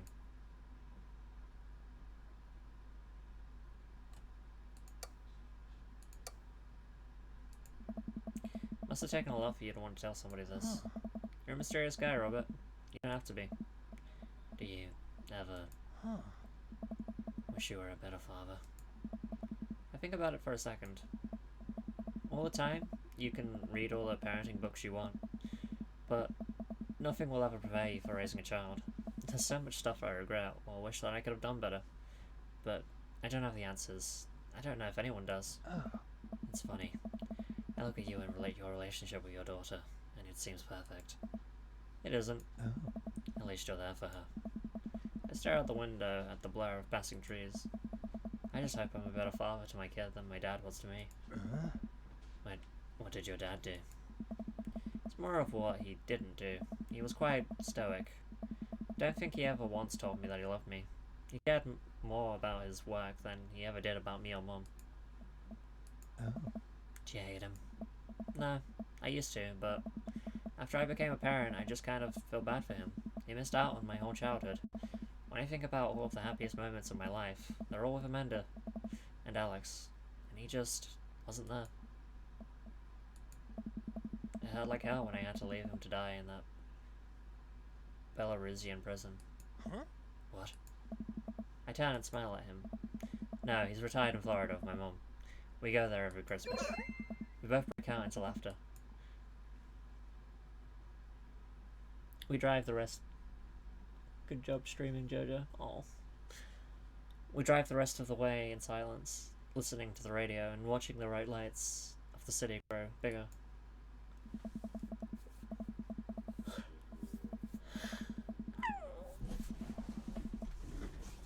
Robert drops me off at my place. As I'm about to close the passenger door, I realize that I still have Robert's pocket knife in my jacket. Pull it out and offer it back to him. You hold on to that. Never know when you might need it. Night, Robert. Have a safe drive home. Robert smirks, then pulls away. He then immediately pulls into his driveway, which is one over from mine. He gets out and waves. I tiptoe into the house, careful not to wake Amanda up. Whoa, where'd you come from? I look around and spot Amanda coming out of the kitchen with a glass of water. I thought you were sleeping. Oh, Robert woke me up to go cryptid hunting. You know the Mothman is bullshit, right? Amanda, you know what? It's fine. I think about the conversation I had with Robert in the car as Amanda starts walking toward her room. Hey, Amanda. She stops. I love you. It's weird when you say it outright and sincerely like that, but I love you too. Night. I chuckled to myself, then finally decided to go to bed.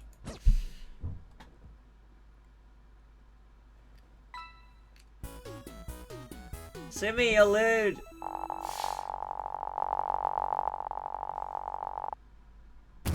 You're a straight shooter. I like that. Hell yeah.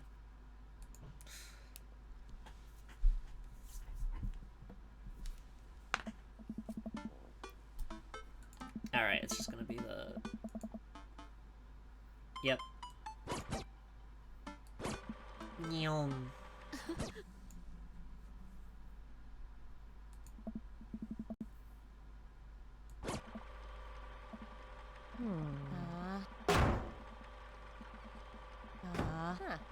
Oh.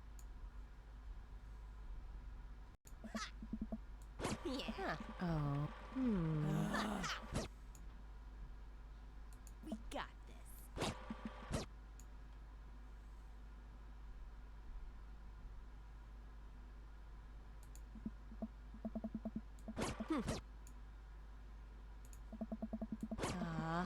I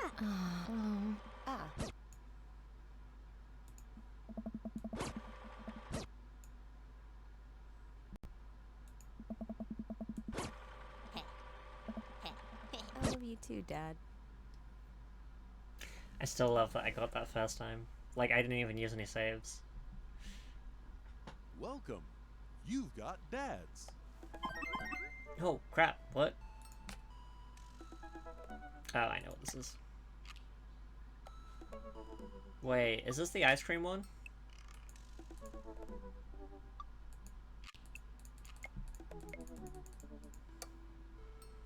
I'm doing this because Robert's on here, and I kind of want to see what happens.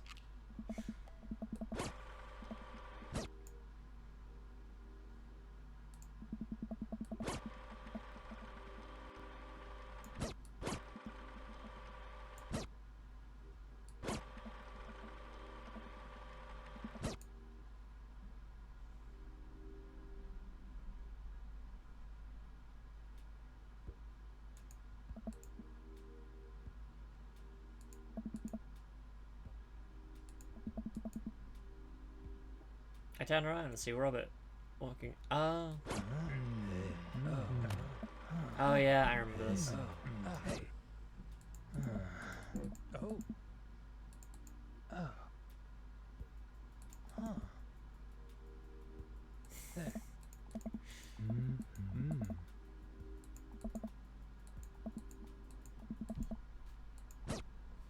That was the only time Robert ever interacted with me when I slept with him.